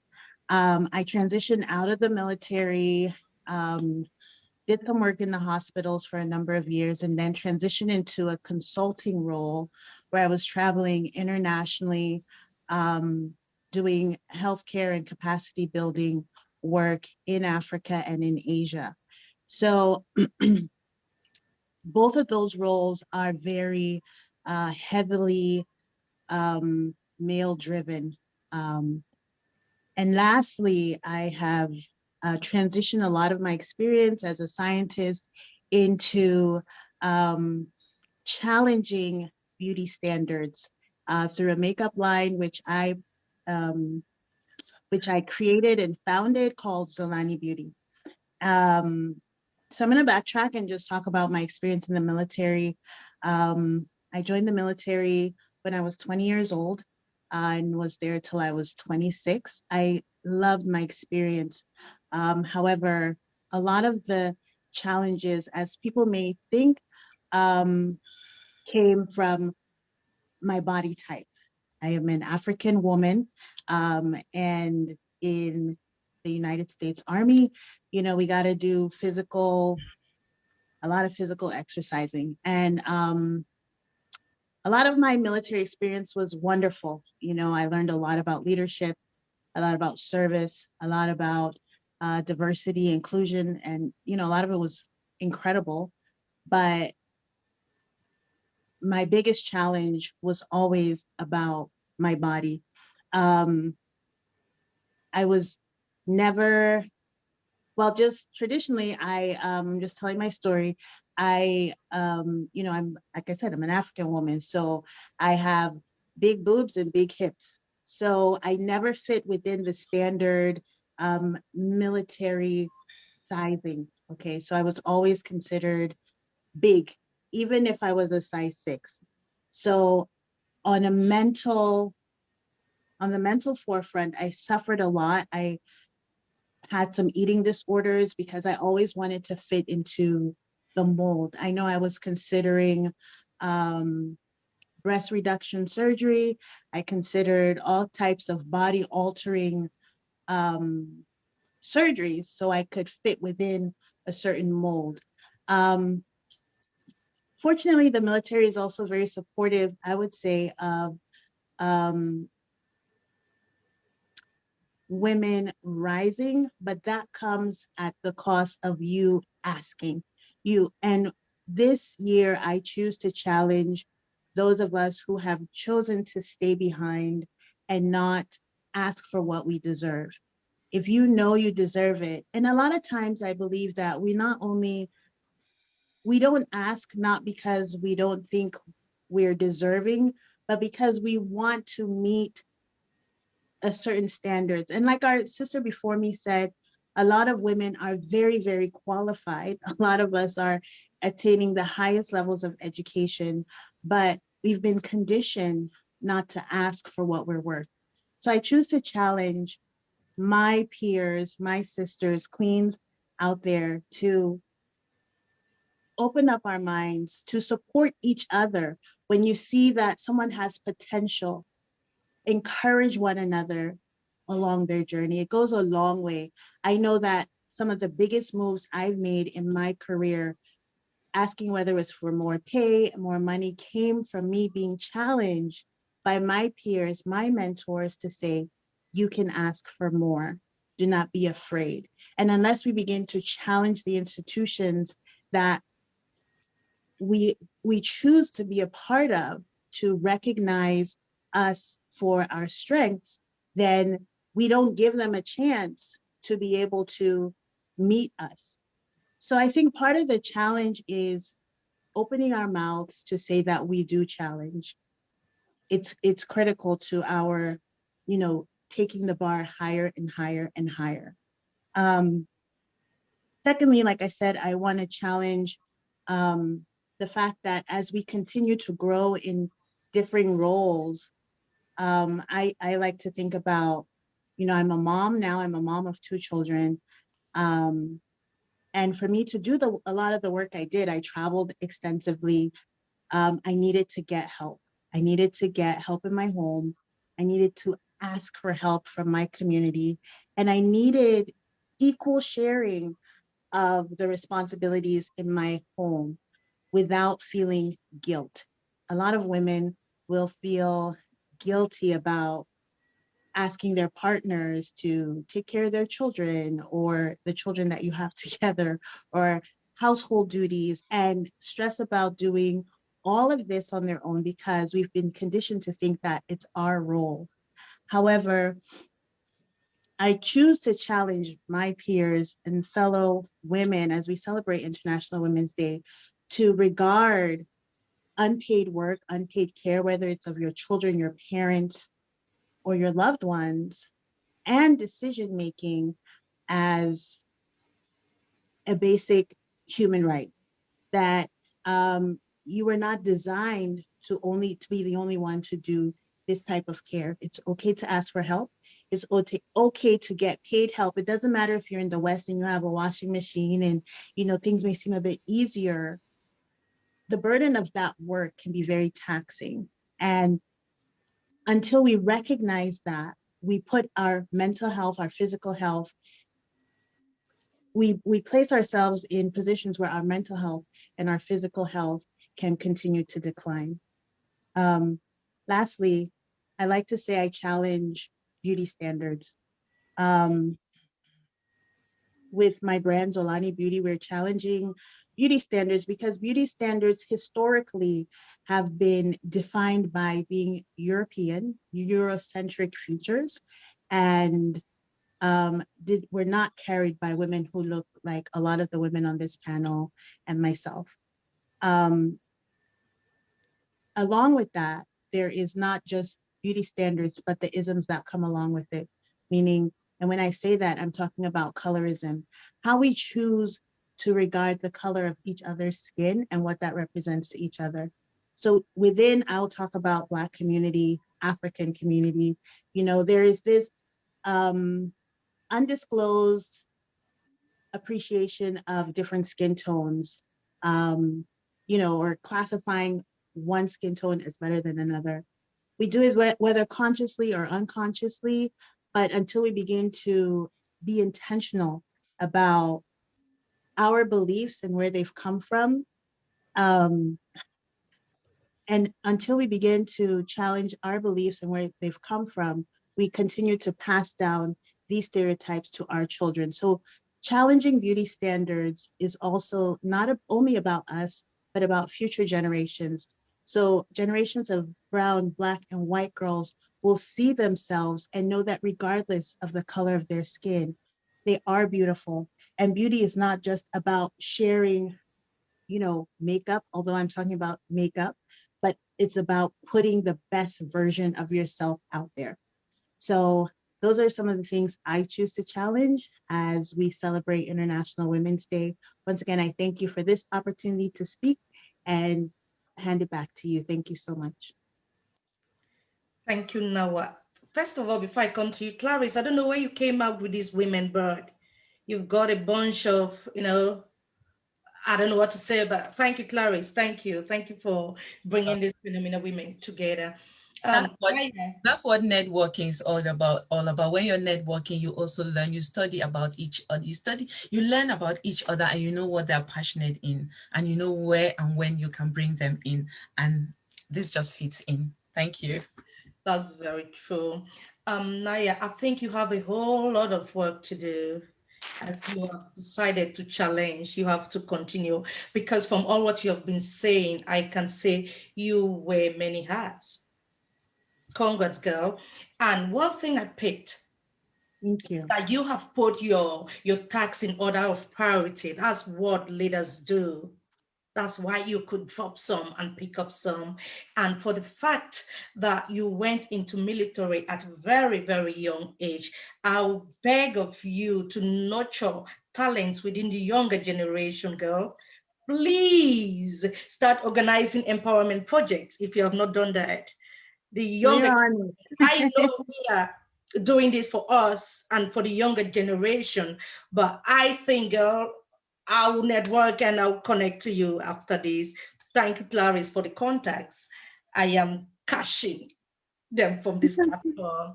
Looking forward to it. Thank you. That's very true. I'm picking everyone. I have new 27, about 17 new contacts. I need to inbox and go on from here. Our next speaker is Leke Ntemgwa. Clarice, can you spotlight that beautiful face for us? Hi, ma'am. Hi. I like your hair. Oh, thank you. Thanks a lot. Beautiful. Like I know you have a lot to challenge.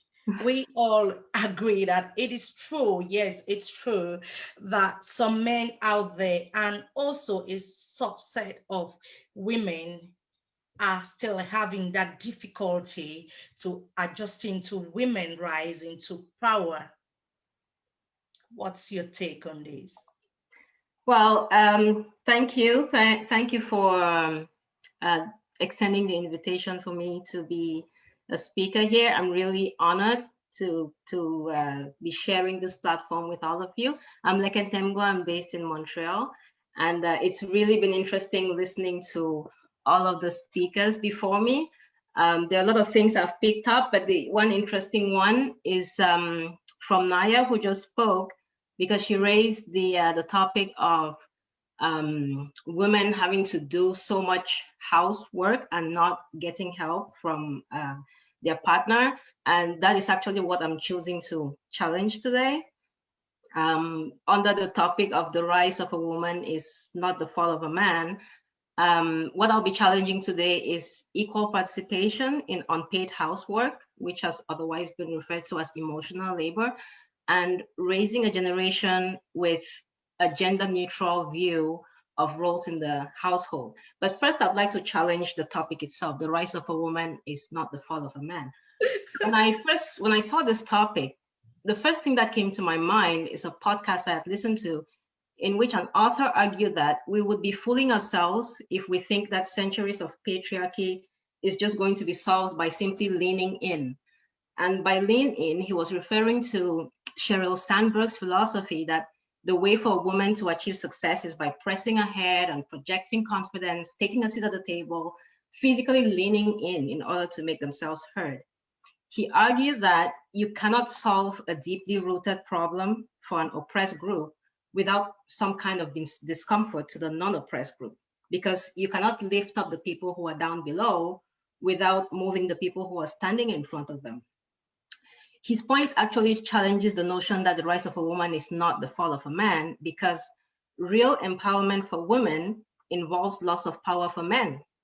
Basically, for a woman to rise, there's going to be some displacement in the man's position, and I agree with that. In my opinion, though, it is a shift and not a fall. I believe that there's enough room at the table. Yes. I was watching a documentary about Candace Parker, an American basketball player. She led her team to several WNBA victories, including when she was pregnant. And at the end of the documentary, she said, so what we're saying to the guys is, we're not asking you to leave the table. We're just asking you to scooch over a little bit, make some room because the girls are here. I find that women taking up that space simply means a greater return on investment for the table as a whole, because women bring so much untapped value to the table. So men have to share the table, they have to share the talking time at the table, and there is enough table and enough talking time to go around. Now, there are various spheres of life in which this power sharing or this table sharing needs to happen, in the workplace, in government. But the place I'd like to focus on is the household, because every person is the product of a household. The issue of equality of participation between men and women in household work, it resonates quite strongly with me, because I think, like most of us on the panel, I grew up with the very much established notion that the man plays the role of breadwinner and the woman plays the role of homemaker, which stems historically from times when women did not have full-time jobs outside the house. But today, women are breadwinners alongside men. So logically, it should follow that men would become homemakers alongside women, right? Some cultures, to an extent, have adjusted to this new reality, but for others, not so much. When we talk about unpaid housework, we're referring to all the work that it takes to make a household function daily. There's the cleaning, the childcare, the cooking, keeping track of appointments, shopping, solving conflicts, managing the family's finances, car maintenance, mowing the lawn. Some of this work, like mowing the lawn or maintaining the car, is deemed to be a man's job. But the bulk of it is assumed to be the purview of women. Now, realistically speaking, how frequently do you have to repair the car or mow the lawn or change a light bulb, compared to how frequently does everyone has to eat, or how frequently does the child's diaper need to be changed? So for sure, men or a man or a woman may be more adept at a particular household job, but the idea is to ensure that there is a balance in the amount of time each person spends in doing this unpaid work, so that neither person is unduly burdened. According to the philanthropist and former Microsoft executive, Melinda Gates, women spend 7 more years on average performing household work than men. 7 more years of their lifetime. What I'm choosing to challenge us on today is to have equality of participation in unpaid household work and raising the next generation with a gender-neutral approach to housework. And we as women have a role in making this happen. I was once catching up with a friend of mine who had a broken leg. She was walking on crutches. And in the course of our conversation, she mentioned that she had to go to the groceries. And I asked, well, you're going to do groceries with your broken leg, where's your husband? And she said, he's downstairs watching a movie. And I asked, well, why doesn't he go to the groceries? And she said he wouldn't know the right things to get. And I said, well, you just have to give him the list. And in case of doubt, he can always do a WhatsApp video call from the store and show you what's there so that you can tell him the right one to get. And she said, oh, yes, you're right. I should do that. And then I asked her, who's going to make dinner? And she said, she will. I said, why not have him do that? You just have to sit there with your broken leg and give instructions.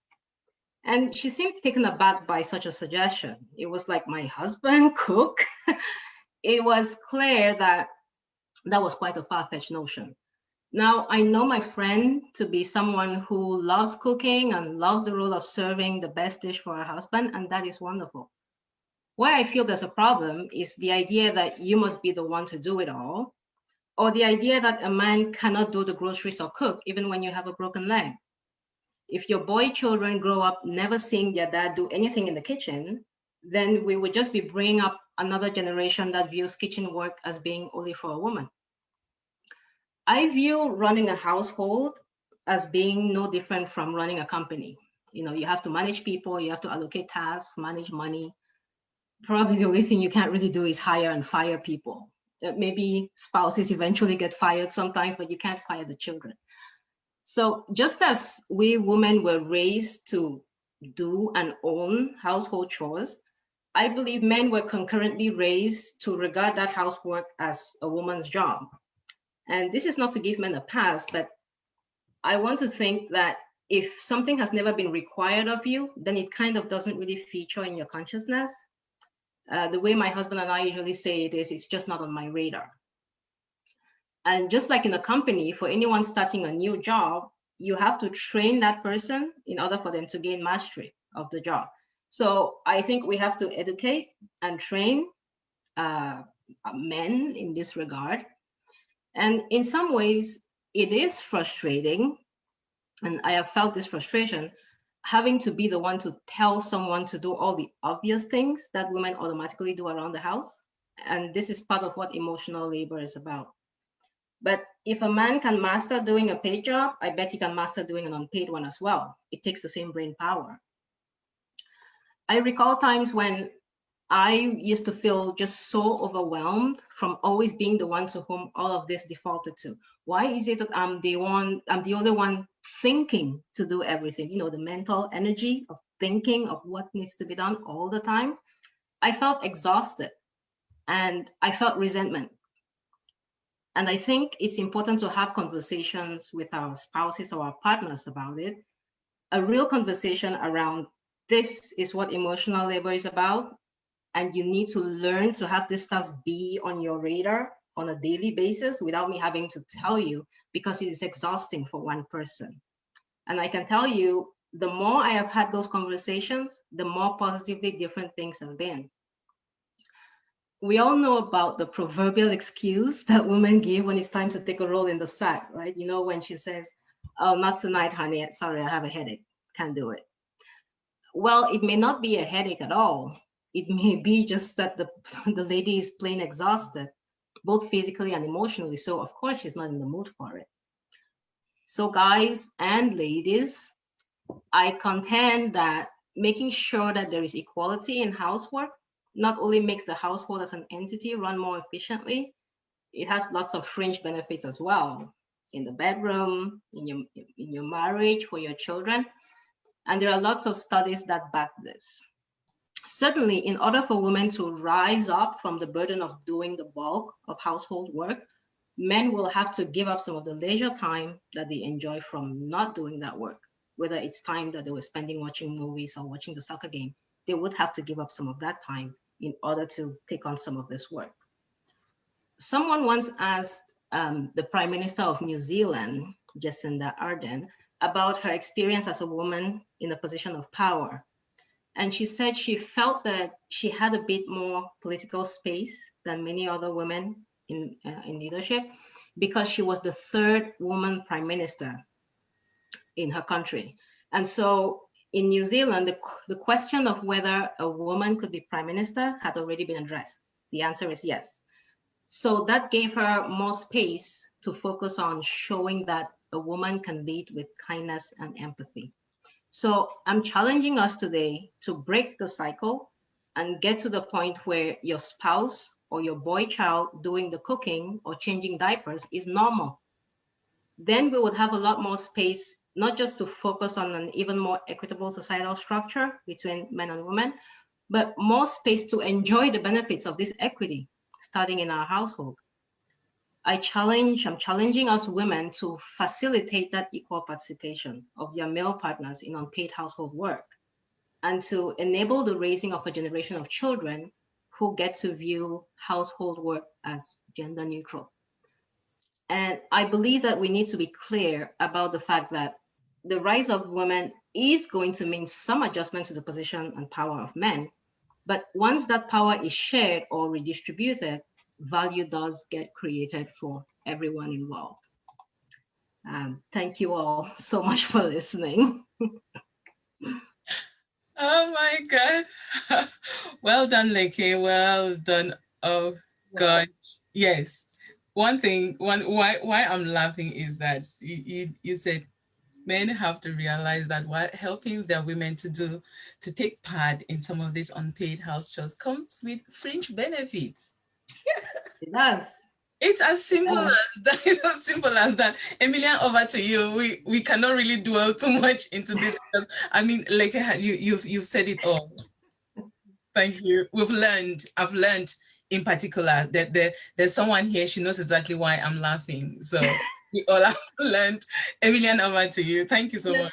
Honestly, when you were talking, I just thought of, I don't know if it's a cliche or what it is to say, if you know what you bring on the table, you're not going to beg somebody to eat that food. You said it all, girl. And I want to take this opportunity to thank every woman for the strength, the courage, hope, resilience, wisdom, compassion, and the determination we have and use in running our homes. We know the man can be the head of the house, but the woman is the head of the home. And there are many things we need to challenge, even some of the privileges, especially the privileges the men they have for not having paternity leave in some countries. For me, I come from, my background is Finnish, and the men have equal paternity leave time as the woman, so it's left for them to choose. But with those countries where they don't even give paternity rights to the men, I think we need to challenge that, because if some of those men they have paternity leave, then the woman will have enough time to take care of them. Thank you, Leke. Because of time, we'll move over to Clarice. Are you sure you're ready for Grace? You can Grace. Yeah. I have a namesake here, Grace. Yeah, let me bring Grace in. Where is Grace? Thank you so much, Leke, and thank you so much, Grace. You are here for, yes. I know Grace is one of those ladies who is so passionate about family unity, about love in a family, about that equal participation in a family. Over to you, girl. We are here to learn. Thank you, powerful ladies. I mean, sitting here and listening to you ladies, I'm baffled. So it's such a privilege to be part of this amazing and powerful group. What I would like to challenge today is the rise of a woman within the very basic setting, which is the family. It is basic, but it's very important and is very significant. Now, my question, I've been listening to Queen Belle and to Leke, and what the things or the few questions that I've got is, why should the rise of a woman be a challenge to the man? Why should it be a threat? Why should they be afraid? Why should they be scared? What is it about our rising that is threatening to them? And I want to throw it to us, ladies, because that is very pertinent. Because yes, we are excited about empowerment. We are excited about rising, but how are we rising? Because if we know how we're rising, then it will help us to settle our men, our partners' discomfort within the family setting. Because like Ed said, yes, there's a little bit of discomfort. Now let's go back to where we all come from. I'll go back to what I call the cultural aspect of it. How were our men brought up? They were brought up to, with the skills to become fathers, with the education, with the experience, with the knowledge that they needed to become fathers, to become breadwinners, to become home managers. And how were we brought up? Now, if we have realized that we can do more and become better within that setting, it's supposed to create a discomfort. But how can we manage that? Now, I'll take you ladies back to a few days ago, we had Megan. We had the interview of Megan. And we know she's a very empowered lady. But one of the things that struck me was her eagerness to learn how to compose herself when she becomes a royal. She said she wasn't even trained. She wasn't given the basic lessons that she needed to fit in. For me, that's an indication that, yes, it is good to be a master, to be empowered, but we need the skills as women.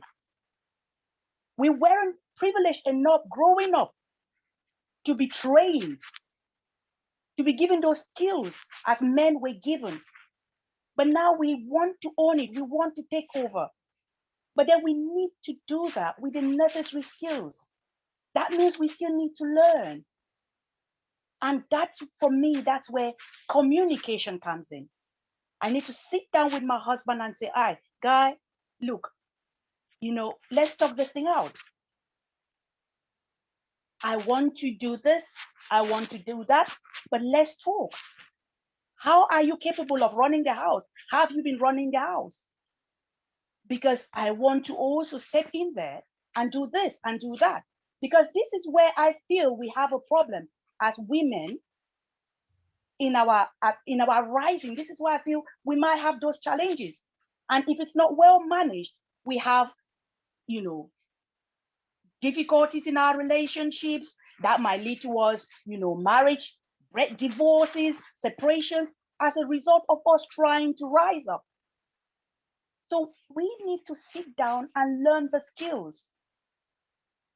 We need to sit down and be able to listen to to fellow men. How are they doing it?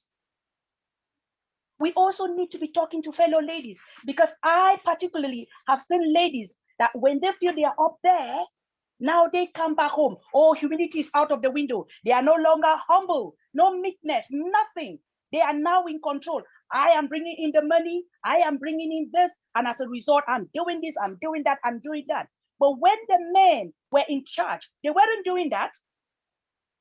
So ladies, I am challenging us to go back and learn how to manage our homes, to go back and learn how true leaders function.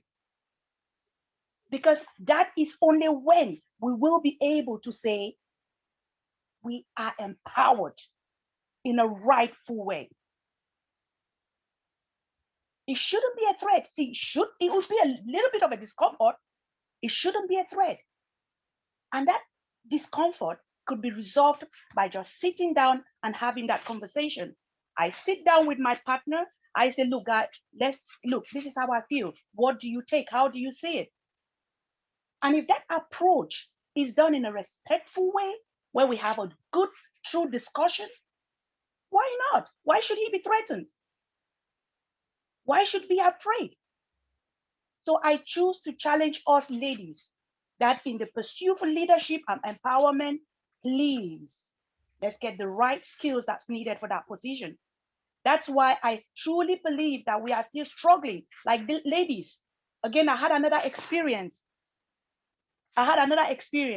Being in a female-dominated job where all of my colleagues were females, and that was the worst place to work.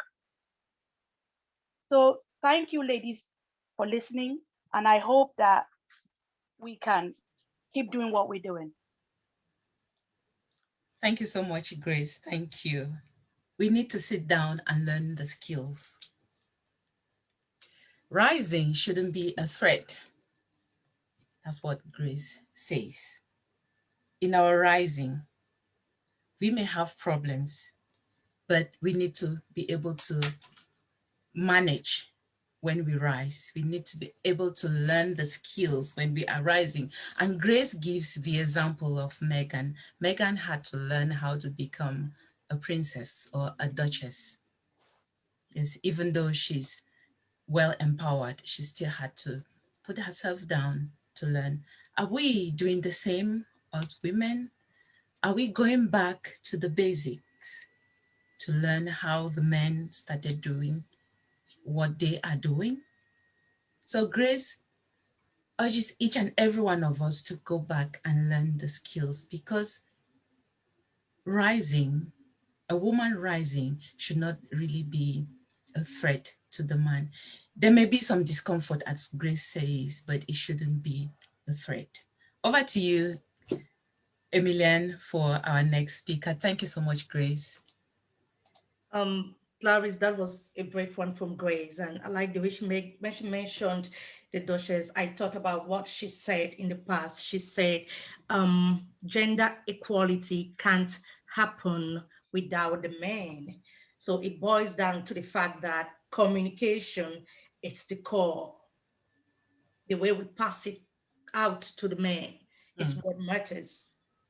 So we all know we have decided to challenge situations that have happened to us and situations that are happening to other sisters out there. And even the men, we are joining our voices today to challenge, because challenging is not a choice, but an obligation. We can all choose what to challenge and then be able to live up to it. Let me admit somebody. And now we go to Bella. Bella is the daughter of one of us. And as young as she is, she has already decided to join her mothers in code and challenge something. Clarice, can you spotlight Bella?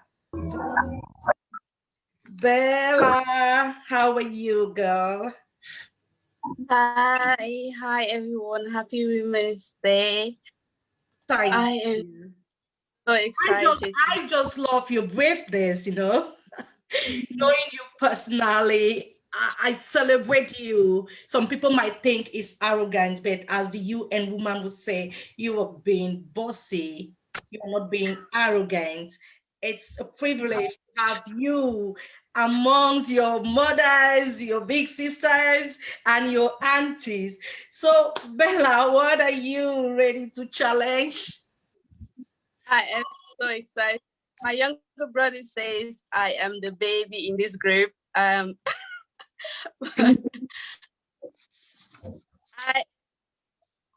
think that the rise of a woman is not the fall of a man. And I am also choosing to challenge my limits. As a young woman, I saw how my parents were together, as grandparents were together. It's not the same today. I grandparents and my granddad, the head of the home. He was everything from start to finish. And at my own house, at home, there was a point where my dad was literally, and my mom was the housewife, you know. But today it's not the they've changed, a lot has happened, and I am choosing to challenge that rise of a woman is not the fault of a man, because women are so powerful. When they work together, a lot can happen. This room is so many people here, and I'm shaking, and I'm like, oh my God, what am I doing in here? But I'm so happy I am here. But I am a mom myself, a new mom. I am a student. I am a businesswoman. I am running my own business, and yes, I still work on top of all of that, I still work. A lot of people ask me, how do you do it? How are you doing all of these things? It is because I have chosen to challenge my limits as a woman, as a young woman. I have chosen to challenge my limits. I have chosen to challenge how far I can go. I've chosen to say, I'm not going to bring myself down to say, oh, I'm just going to get married and stay as a housewife and not do anything as, you know, my parents before them, their parents and all of those were doing. No, I decided to create opportunities for myself. I am challenging women like myself to create opportunities for themselves. What I am doing today, I create that opportunity for myself. I did my research, I studied, I own a makeup brand and I do produce some of those cosmetic products myself. Took extra classes to learn how to do those things. So I'm challenging young girls, young women like myself to challenge their limits and push themselves to not just become housewives, you know, to not just become mothers, stay mothers. And also, it's not a bad thing to become a housewife, you know. It's not being a mother, it's a whole job on its own. It's a crown that you're wearing on your head. It's not easy. Sometimes I go to bed and because I have to make sure that my baby is fine, he's eating, and I tuck him into bed before I start planning my business program for the day, before I start putting things down for the day, and that will take me up until midnight and all of that. So I choose not to just sit at home, let a man decide what will happen to my tomorrow, let a man decide what I will eat tomorrow, let a man decide how my hair will look like tomorrow. No, I have chosen to challenge my limit, push myself, provide for myself. So if tomorrow, if there's no man, I know I am able and capable to look after myself, to look after my baby. And I was talking to a friend because I do host classes as well, like makeup classes and all that. I had a student a couple of weeks ago and I was talking to her, and then the baby was crying, and I called the baby's dad. I was like, can you please pick up Jay for me? I think he needs changing. After he left, the student was like, I hope you're not going to, they're not going to shout at you after. I hope after this call, he's not going to insult you. I was like, hold on, what do you mean? And she's like, well, if he's your husband, then you're not supposed to ask him to change the baby. I was like, excuse me, it's not my baby alone, you know. We share the responsibilities. He's responsible for that child as much as I am responsible as well. So I know that I can ask for help whenever. My mom is in here, she knows that whenever I need something, I will ask for that help. I am not going to put my hustle aside because I want to change a baby. I know there's someone that can do that for me, you know. So I have chosen this year, I know I'm the youngest in here, but I have chosen to challenge my limits, and also I am choosing to challenge young ladies out there to challenge their limits, and also to let them know that the rights of a woman is not the fault of a man. Do not be scared to go out there and challenge. Do not be scared to look for opportunities for yourself. Do not be scared because you're living under a man and you think that if you go out there and you bring in more than that man, it will be something else. Do not be scared how it will take it. Just about conversation, sit down and talk. This is the opportunity I have created for myself. This is what I want to do. And I am doing it. I will do it, and I will do it again and again and again. And I know that the young ladies out there who are just waiting for opportunities to be given to them. No, create yours, create your own opportunity. Work for it. Work for it. Don't wait wait for someone else. Don't sit under a man's roof and think that, you know, and cry tomorrow and be like, he's not giving me money for this, or he's not doing this for me. Says, no, you can get those things for yourself. Do yourself. And yeah, that's it. So this year I'm going to challenge my limits and go as far as I can get. Thank you guys so much.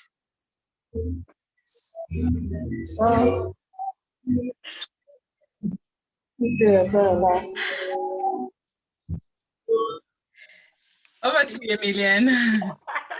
Yeah, Bella, thank you. I see your mother smiling from Mola to Mola. Actually, Bella, leaders are not influenced by the crowd, but they influence the crowd. As young as you are a leader. Because today and many other days, young women like you, they are bold, they are courageous to take action, join other women like the women on this platform to learn and have those tools that they need to succeed. And if you do that, you continue to honor them, you continue to recognize some of those female trailblazers around you, you learn from them. Hearing their stories of courage today, I think, is a boost to your growth, and it's going to be simply unforgettable. Please keep challenging your friends. Keep being a mandate to your generation. We appreciate you. Clarice, next on our list is Patience. Thank you so much. Thank you so much, Emilian. And thank you so much, Bella, for, whoa. Oh, how old are you again? With that mindset, I don't know what you'll be when you'll be 50, but you know, all I would like to say is keep encouraging the younger generations, young girls, young moms of your age. Just keep up. That's very, very brilliant. And that was very well presented. So our next speaker is Patience Abonge, and I'm not sure if Patience is here because she was coming in late. Patience, are you here? If Patience is not here, then we'll go straight to Linda Amungwa. Linda. Hello, I'm here. Hi, Can you hear me? Yes. Yes, hi. Thank you so much. Hello. What yes. do you choose to challenge for this Thank you. I just want to say thank you to AC and to Emilienne for organizing this talk show. I have just been blown away by all the previous conversations. Like I have so many notes, I could actually do a dissertation on just the conversations that I've listened to so far. So I'm very privileged and very honored to be here today. And I'll be talking on the topic of the rise of a man is not the fall of, the rise of a woman is not the fall of a man. And what I'm choosing to challenge today is the stigma and the judgments that queens and women like us who are passionate and speak up about gender equality issues, the stigma and the judgments that we face.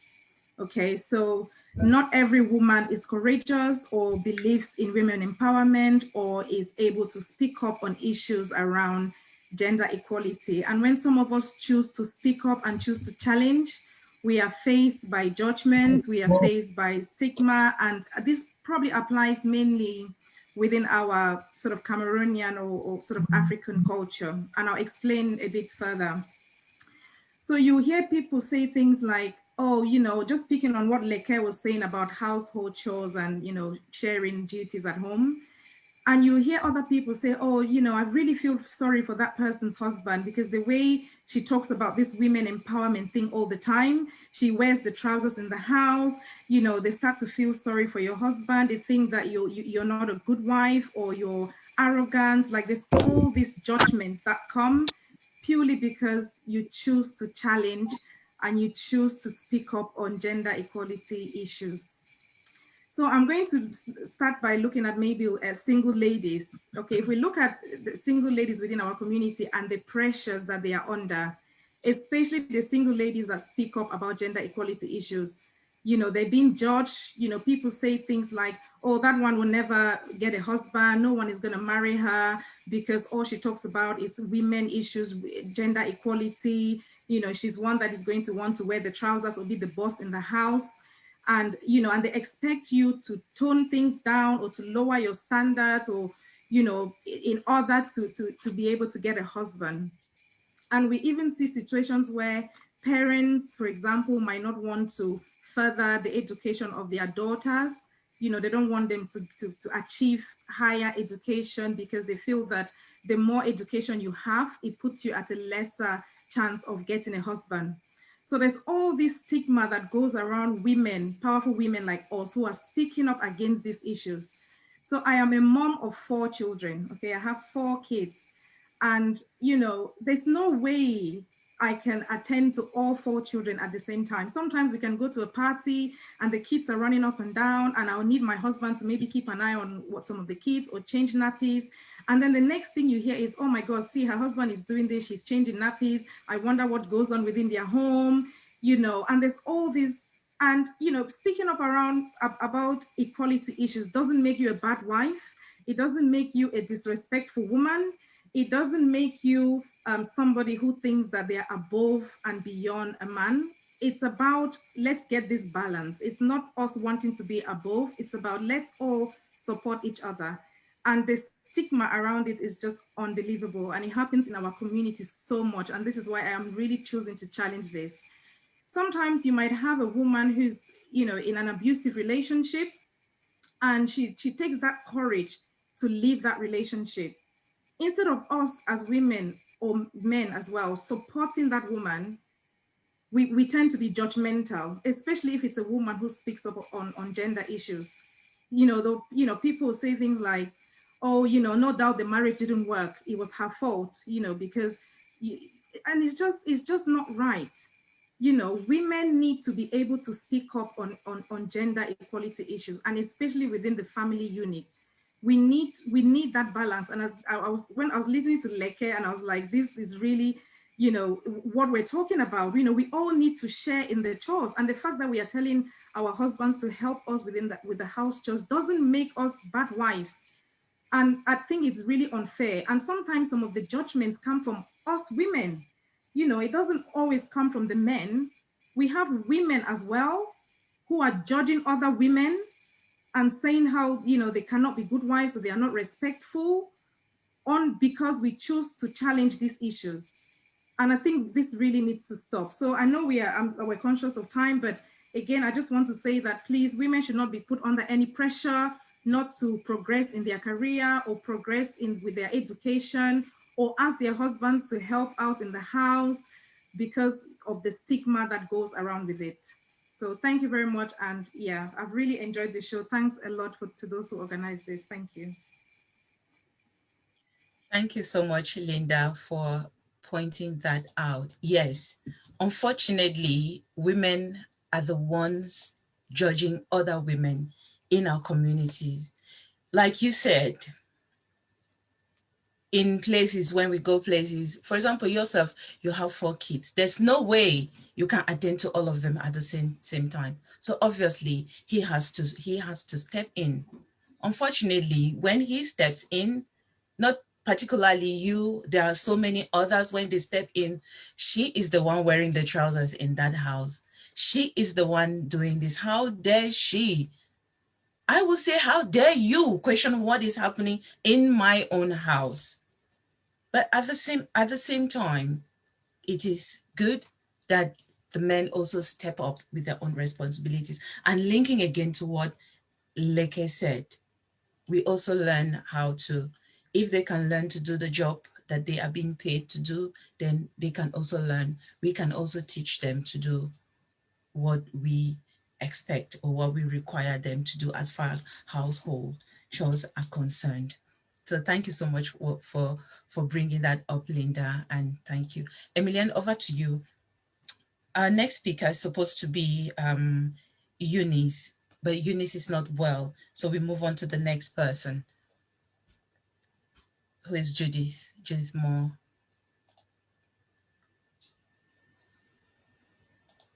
Emilian, unmute yourself.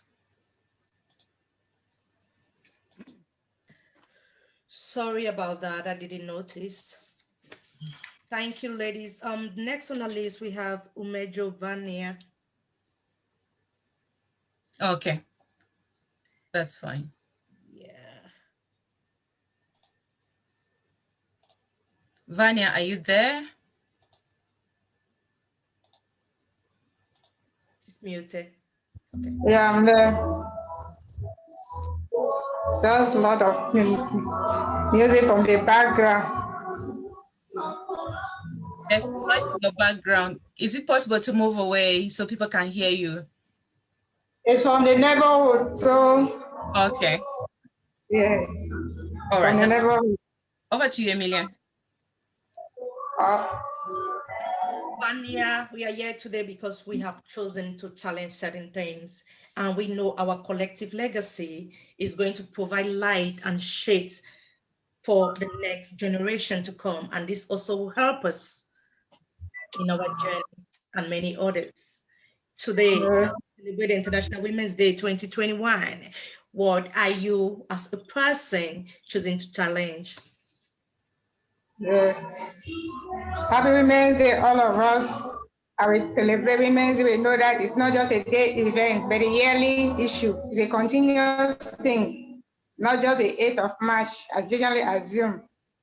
So as an individual, I choose to challenge the stereotype and the discrimination that women and girls face that tend to hinder their empowerment.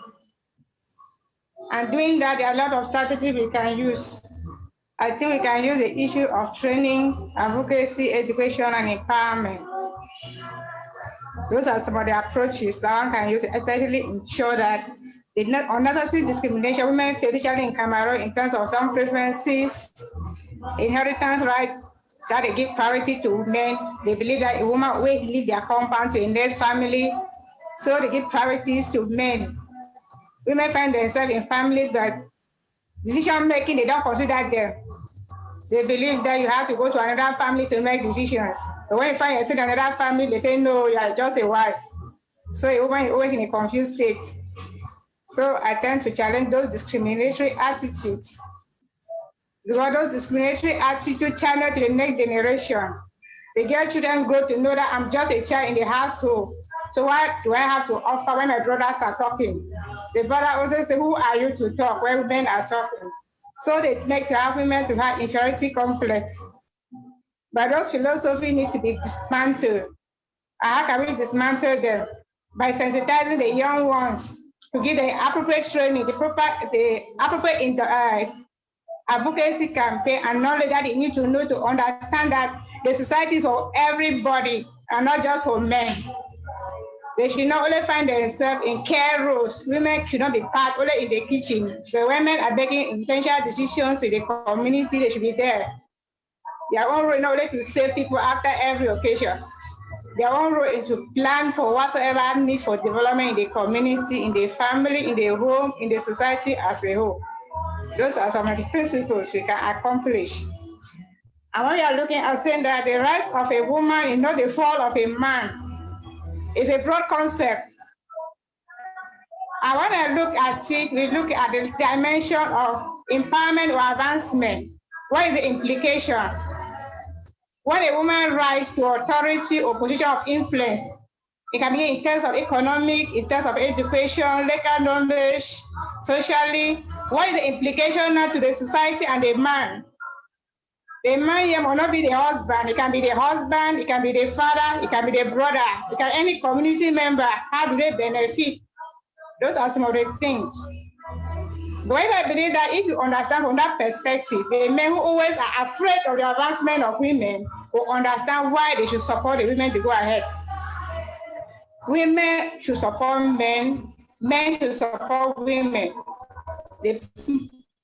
Nothing that always that the problem of a woman is a woman. If men are able to understand the necessity for our advancement, they will support us. But we see as a opportunity to challenge them, they do not want to support us. So to us, we should look at it that when a man rise as well. The rise of a woman does not bring down a man, but instead make the man to be more advanced. And to act as collaborators, not competitors. So we can say that when a woman rise, what standard of living within the family, the reduction of burden on the man. Men at times are happy with their position, but they are overstressed. The society tends to place so much expectation to the men. But if a woman is empowered educationally, he will share ideas with the man. If a woman is empowered financially, will support the man investment in the family. So when a woman rises, I believe it is not for the disadvantage of anybody. The families benefit, the man benefit, the community benefit, even the government. So we should not see the rise of a woman as a challenge, but instead an opportunity for growth. That's one of the aspects. And we talk about of health. One of her, in those days, our women were not going to school, they were not educated. Their rate was increasing because they don't know how to manage their children. They don't know how to control their hygiene and sanitation and nutrition. But when with the extent knowledge we have now, the birth rate is reducing, death rate is reducing. Why? The women are more empowered, they are more knowledgeable to know how to manage their family in a healthy manner. So why the family is not made just of women, it's made up both of men and women. So when the woman transfer the knowledge of education to the home, everybody benefits. So to us, women should be encouraged to advance more because it benefits everybody, not just the woman herself. And when we even talk about issues, they act as partners and collaborators, no, as the other our colleagues were talking about allies. We act as partners and collaborators. And when we collaborate, the more efficiency. But when we say that you are a woman, no, sit at home and do this, you are not able to do what? When we cannot collaborate, how can we advance? If you want to look at the level of national investment, we say that we are underutilizing resources. But when all our resources are brought together, the greater growth and development. We are not relying on people because they are women. We are women, but we are not just ordinary women. We are women who have ideas that if you use the one the man has to produce better results. So if all this one goes to tell other the rise of a woman does not mean the fall of a man. It rather means the more advancement of a man. And it also reduces the burden because research shows that women are always crying of violence, violence, violence. But men face more psychological violence. So most of their stresses they are going through, they have nobody to share with. But if a woman, the power of a woman utilized, they are able to give on their own suggestion on how they can handle some of their challenges they are facing. A woman is not only a woman.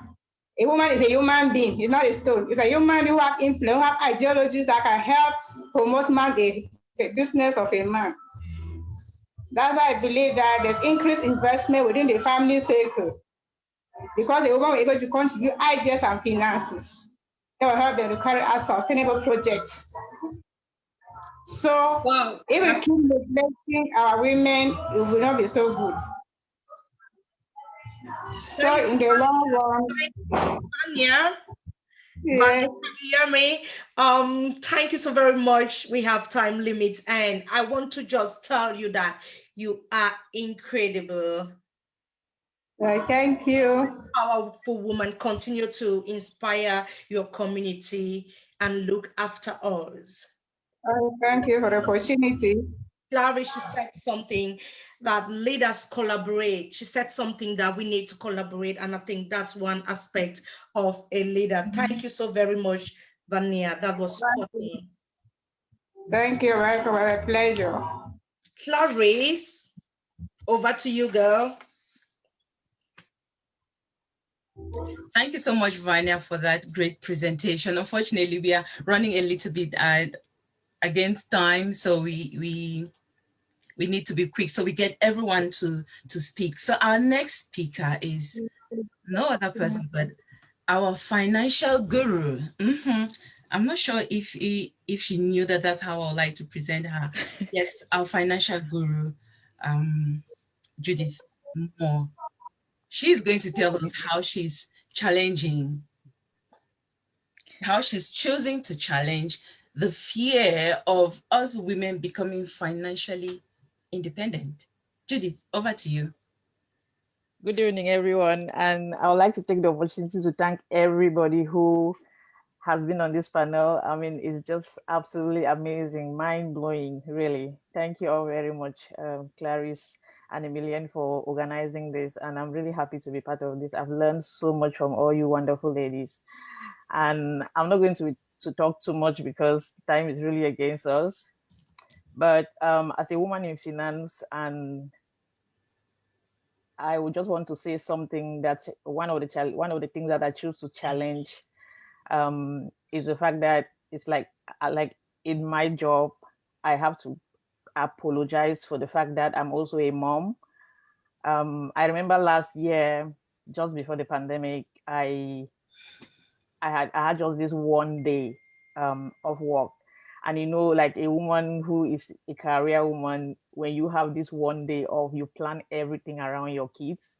And it was my daughter's Christmas play as well. And I had planned all these things, my daughter's GP appointments, the school play and all of that. And then at 8 p.m. in the night, I pre-booked this day, and it was really a special day. And at 8 p.m. in the evening, my boss sent me a message the eve of the day and said,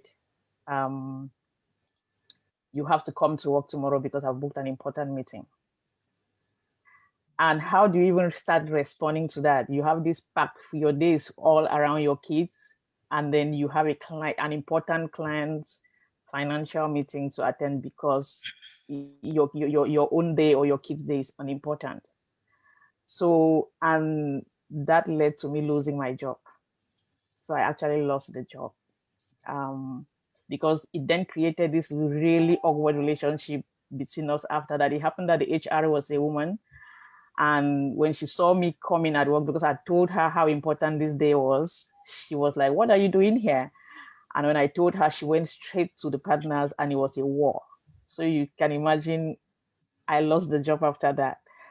And so I've chosen to challenge that aspect, that I have to be apologetic for also being a mom, for also having a life apart from what I have to do at work. So my new role, one of the things I was very particular about when I went for interview, I had to tell this story over and over again to let them know that as a mom, I have children that I have to cater for.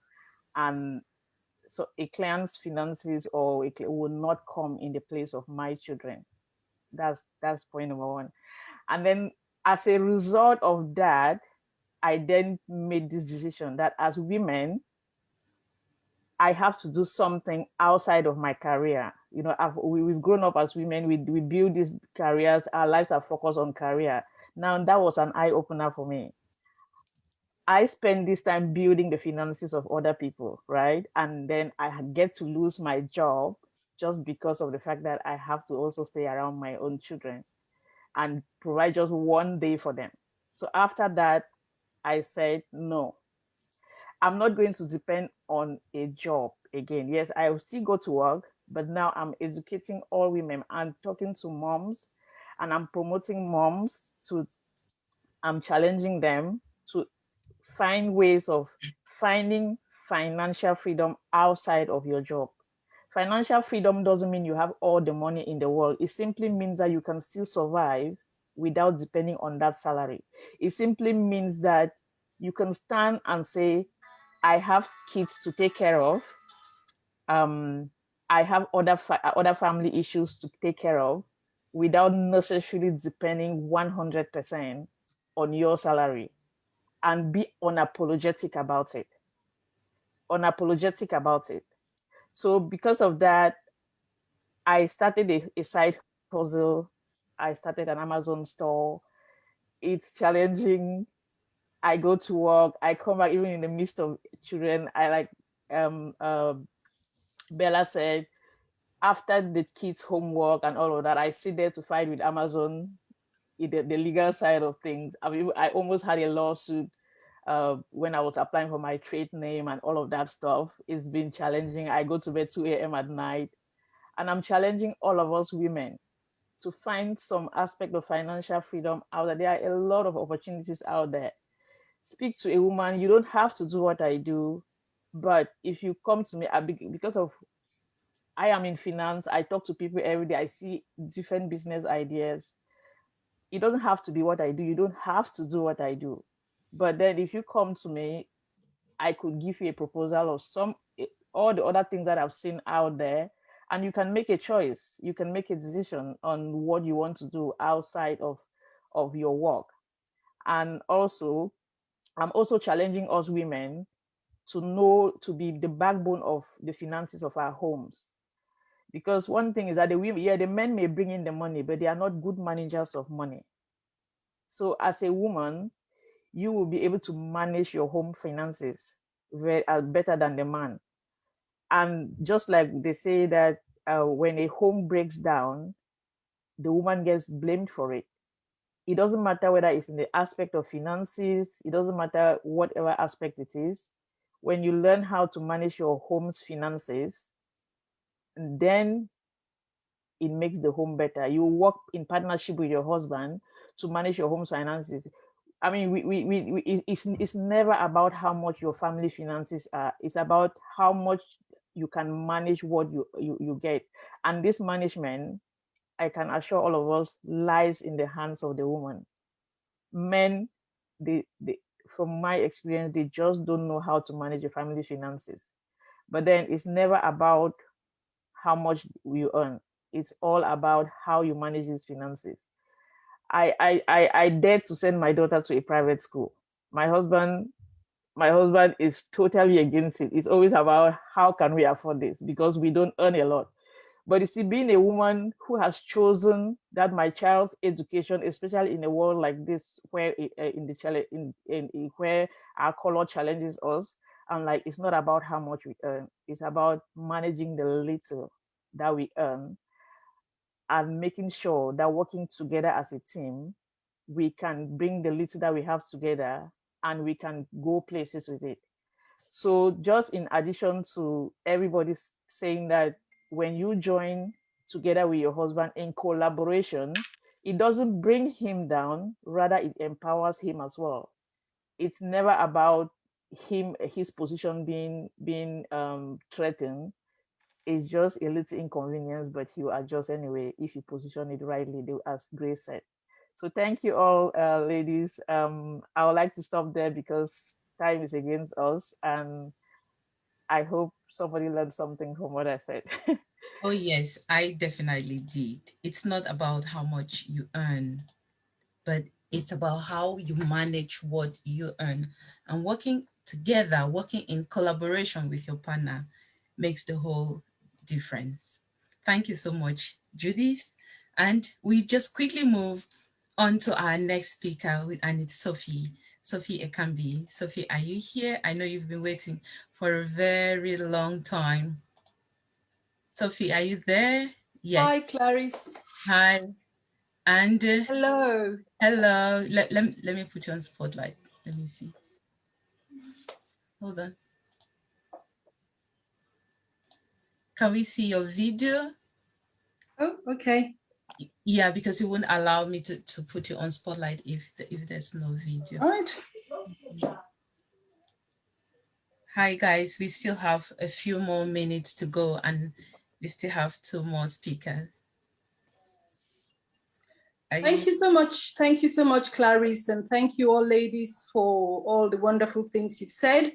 I must say, I have learned quite a lot, and I have felt challenged already, I must say. Just following on from what my previous sister has just said, it's quite interesting to hear what she said, and it's nice to hear that and take things back and you think about it, and spot on you can think about, oh, I am guilty in that domain, I must try to improve on that. So thank you very much. On this special occasion, I have been thinking so much about empowering women, and personally, how over the last few years, as I'm growing to be, I wouldn't say a young woman, an older woman, getting there, I will say I have learned, somebody said this previously, that sometimes we are our own worst enemies. And I think we have to get to the point where we have to find the best in people. I have passionately been saying that to people. If you see your sister, if you see your friend doing something that is nice, please tell them. Because personally, as a person, I even feel cheated that I go to the checkout and I see someone Wearing something nice is just something little as your earring or a necklace, and you're not able to say, oh, that is lovely. Because for what you know, that could be the best thing that that person has had for that day, and it will make their day. So I think as women, as we talk about empowering women, we must choose to find the good in everybody on earth has a good in them. Sometimes we have to look a bit deeper to bring that good. And we all have our shortcomings, we all have our downsides, but let's choose to focus more on the good in people. And as you know, Clarice, in our CAMSIS, where we all part of, our slogan is the only time you look down on a sister is when you lift your hand down to bring her up. That has been our slogan for a very long time. We've talked about maybe changing it, and we felt the need to keep it because I strongly believe in that. And I think that if us as women, we start empowering, not just preaching it, but actually living by example. Living by example is not the best way, is the only way. And if we start focusing on that and trying to think, I'll see the best in my sister, I tell them, how can I do this thing that you're doing? It is so good. How can you educate me? How can you, how can you tell me what you're doing? Just like my previous speakers, the previous speaker said, I think it's about time that we women, we will challenge our men if we start advocating for each other, start seeing the best, not looking at the fault, not looking at, oh, why does she have to, change the child, do this when the husband is there? It's little things like that that we have to really focus on and start speaking up and start looking at the good in every sister, in every, in every woman, and try not just preaching the gospel of empowerment, but actually leading by example. I know we're running out of time and so much has been said about empowerment. So on that note, I will say thank you so much, Clarice and Emilienne, and may this network continue to go a long way so we can continue to learn from each other. Thank you. Thank you, Sophia. That was powerful. You just spoke about consideration for others. I think in a loud world, people just move along without even noticing that they have offended others. The social media is very brutal. So let's try to be on the positive lane and support one another. We all have been witnesses to this. COVID has shown us how time we have borrowed is so limited. So let's try to stand up for one another. I just want to take this opportunity and thank all those who are speaking at the end. And we want to say again that the list was not arranged by any order. We just tried to get a structure. Everybody is the same here. It doesn't matter if you were the first speaker or the last speaker. And on this note, we bring up our last speaker for the night. That is Effie Grant. Hi. The last. The last but not the least. You saved the best for last, I can promise you that. That's the spirit, though. So, hello everybody, and amazing things have been shared already. So I hope that this last one will help to sort of be the icing on the cake. And mine is the rise of a woman is not the fall of a man. Now, I'm taking this from a society and culture point of view, more to do with the relationship or marriage. And I'm going to begin as a woman of faith from the biblical sense, okay? So if God himself thought man was going to be okay, he didn't need to create woman. This woman, Eve, had everything, beauty, a garden bigger than Buckingham Palace, food, animals, and one man all to herself. No other woman to fight with her over. And she still wasn't satisfied. She allowed the serpent to get into her big head to do the only one thing forbidden. We are such complex beings. Not very long ago, I actually listened to a lady describe women as a land of our own, and that the God who even created us doesn't understand us. And I thought, You're so right, my sister. But here's the thing.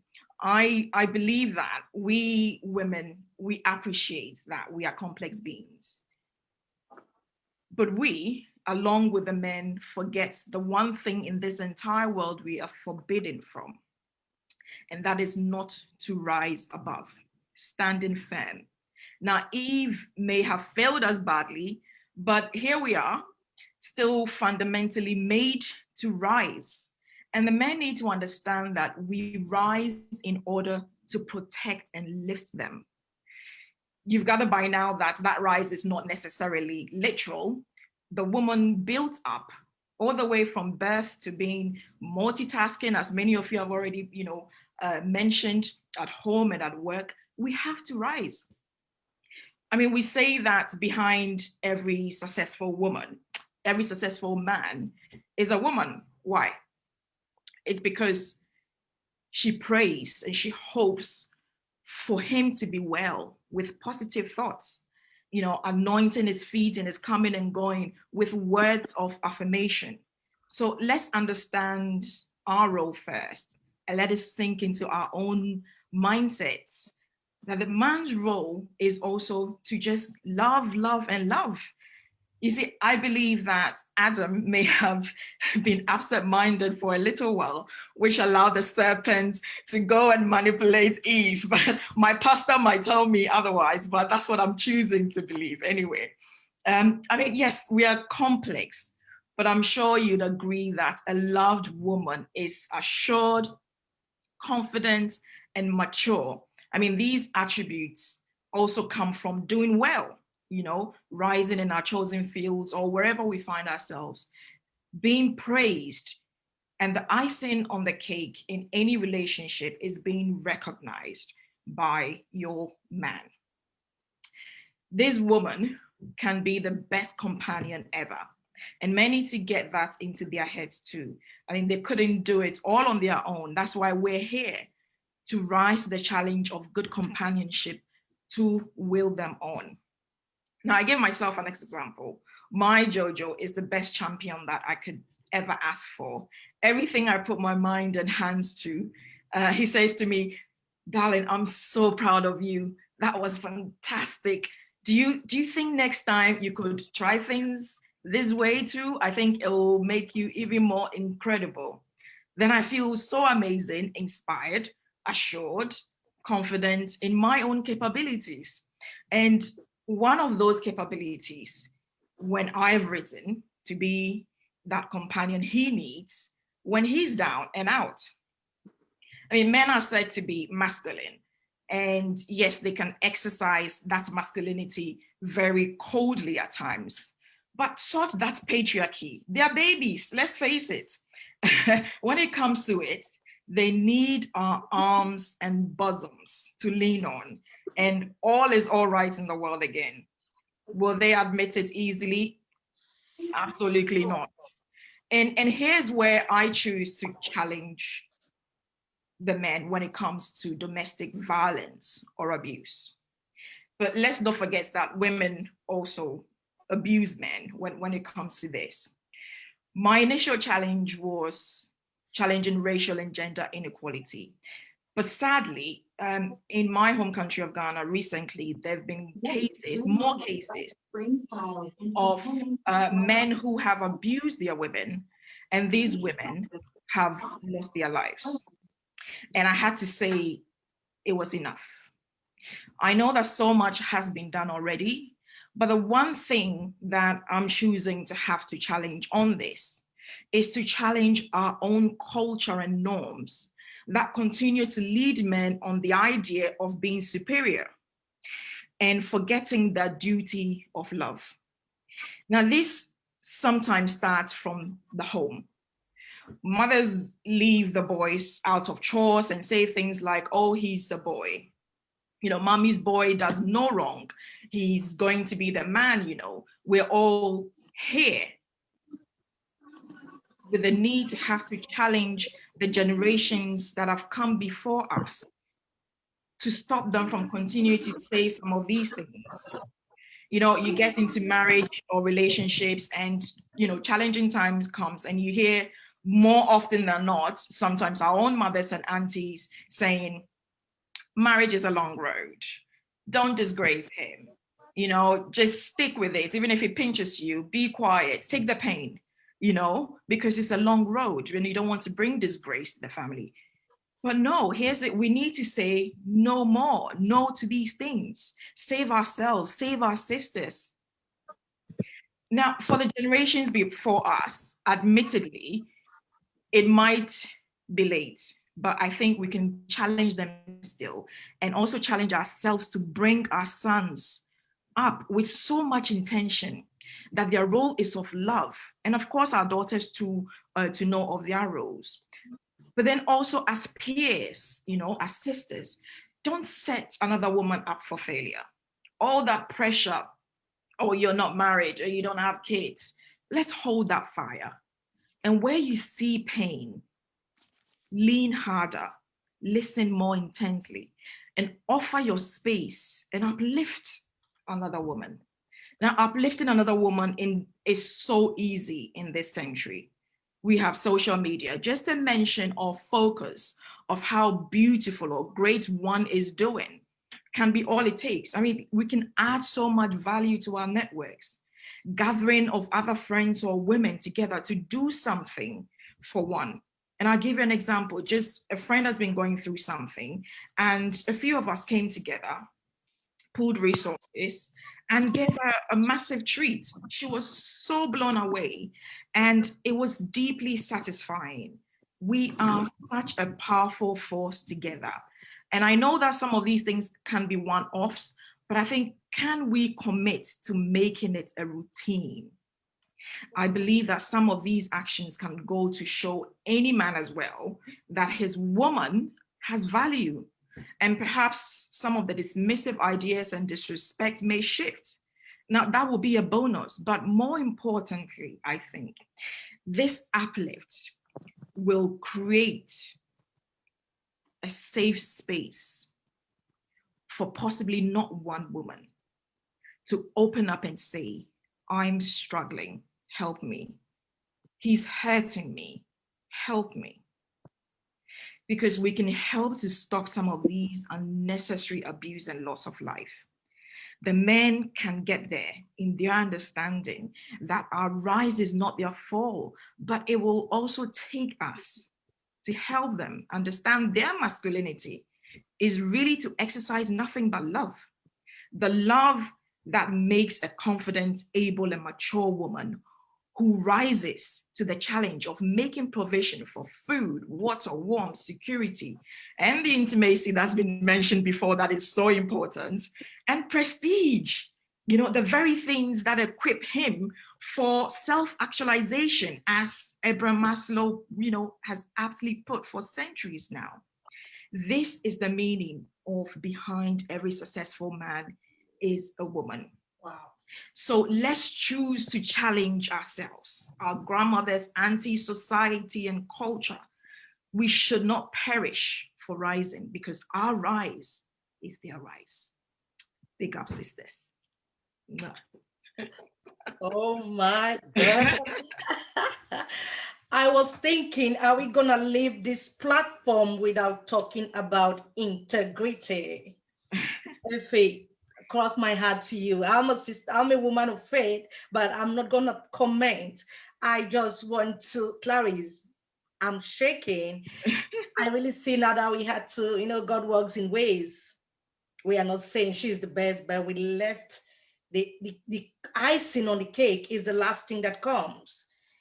And on that note, I would say, from what she has been saying, we all understand as leaders, as parents, as friends, as wives, our integrity will speak for us. So to every woman out there, let your integrity defend you. Let it bring you peace of mind and inner strength. It's your integrity that is going to increase your self-esteem. And again, do not compromise your integrity because of fear or greed. Be principled, fear not. I am Emilian Grace, the founder and CEO of ThatName Woman. an organization in the UK where we work with girls and women who have lost their confidence and self-esteem due to adversities in the past. What we do is we work with them, we empower them, help them to transform their life, pick up their broken pieces and move on. It was a privilege to be a co-host. AC, I blow you kisses virtually. And I'm not gonna leave today without quoting Maya Angelou. I love that woman. A woman in harmony with her spirit is like a river flowing. She goes where she will without pretense and arrives at her destination prepared to be herself and only herself. Thank you, queens. Thank you, ladies. It was an honor to share this platform with you girls. AC, thank you. Oh my God. Thank you so much, everyone. Thank you so much, Effie. And a loved woman is an assured woman. She becomes a confident woman and she is a matured woman. Effie, you said that, didn't you? I sure did. And Aunt Regent. God, thank you so much. Thank you so much, guys. There's been a lot. We've learned, we've unlearned, and we are still going to learn. We've given a voice to so many issues here today. And I hope my greatest wish is that this should be the beginning of something. I don't actually have a name to that something, but this is definitely the beginning of something. So I just want to thank you all, each and every one of you here today, for allowing yourself to give that voice, to say that thing that's in you, is allowing yourself to be vulnerable. And vulnerability is not a weakness. I see it as a strength. And all of us here, we've demonstrated how strong we are by using our voices. And I think Priya said, once you've learned to use your voice, to raise your voice, to say that thing that's within you, do not let your voice be silenced. That's the message I'm passing to each and every one of us today. And it's unfortunate we couldn't have everyone, quite a few people were not feeling too well. But just the fact that you indicated that you were interested in this program, that was a massive challenge. I challenged myself to host these beautiful, phenomenal queens. And the challenge is going to bring a change. If not now, if not tomorrow, it will someday. Maybe this same day, this same time next year, we will be speaking a different language made of a lot of changes.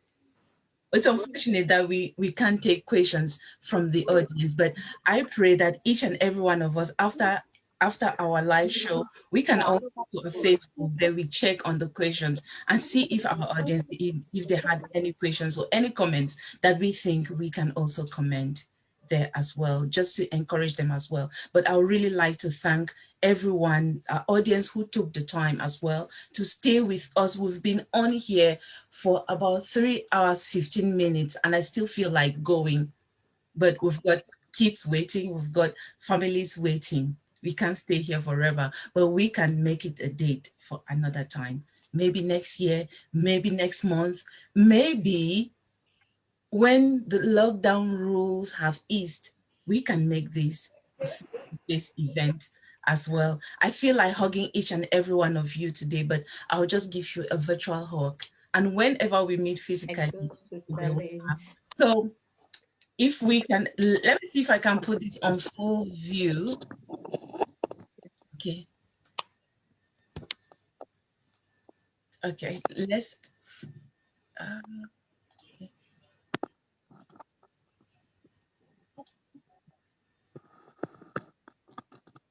Okay, now we are about to end our show. So if you have a glass of something, a glass of anything, then we raise our hands, we rise. We rise and we give a voice to any challenge that we are facing, to anyone out there who is struggling. with one thing or the other, anything that hurts them, anything that's painful, that they don't feel like opening up. We challenge them today to give a voice to that which hurts you, because giving a voice is healing. Giving a voice to that which hurts you is helping someone else out there to heal and to be able to challenge themselves to go out and seek for help. So thank you so much, ladies. I love you all. And you have Love you too. I choose to challenge. Thank you so much. Choose to challenge. Thank you. Thank you, everybody. Thank you so much. Thank you. Thank you. Thank you. Thank you, Clarice and Emilian. Thank Thank you so much. you.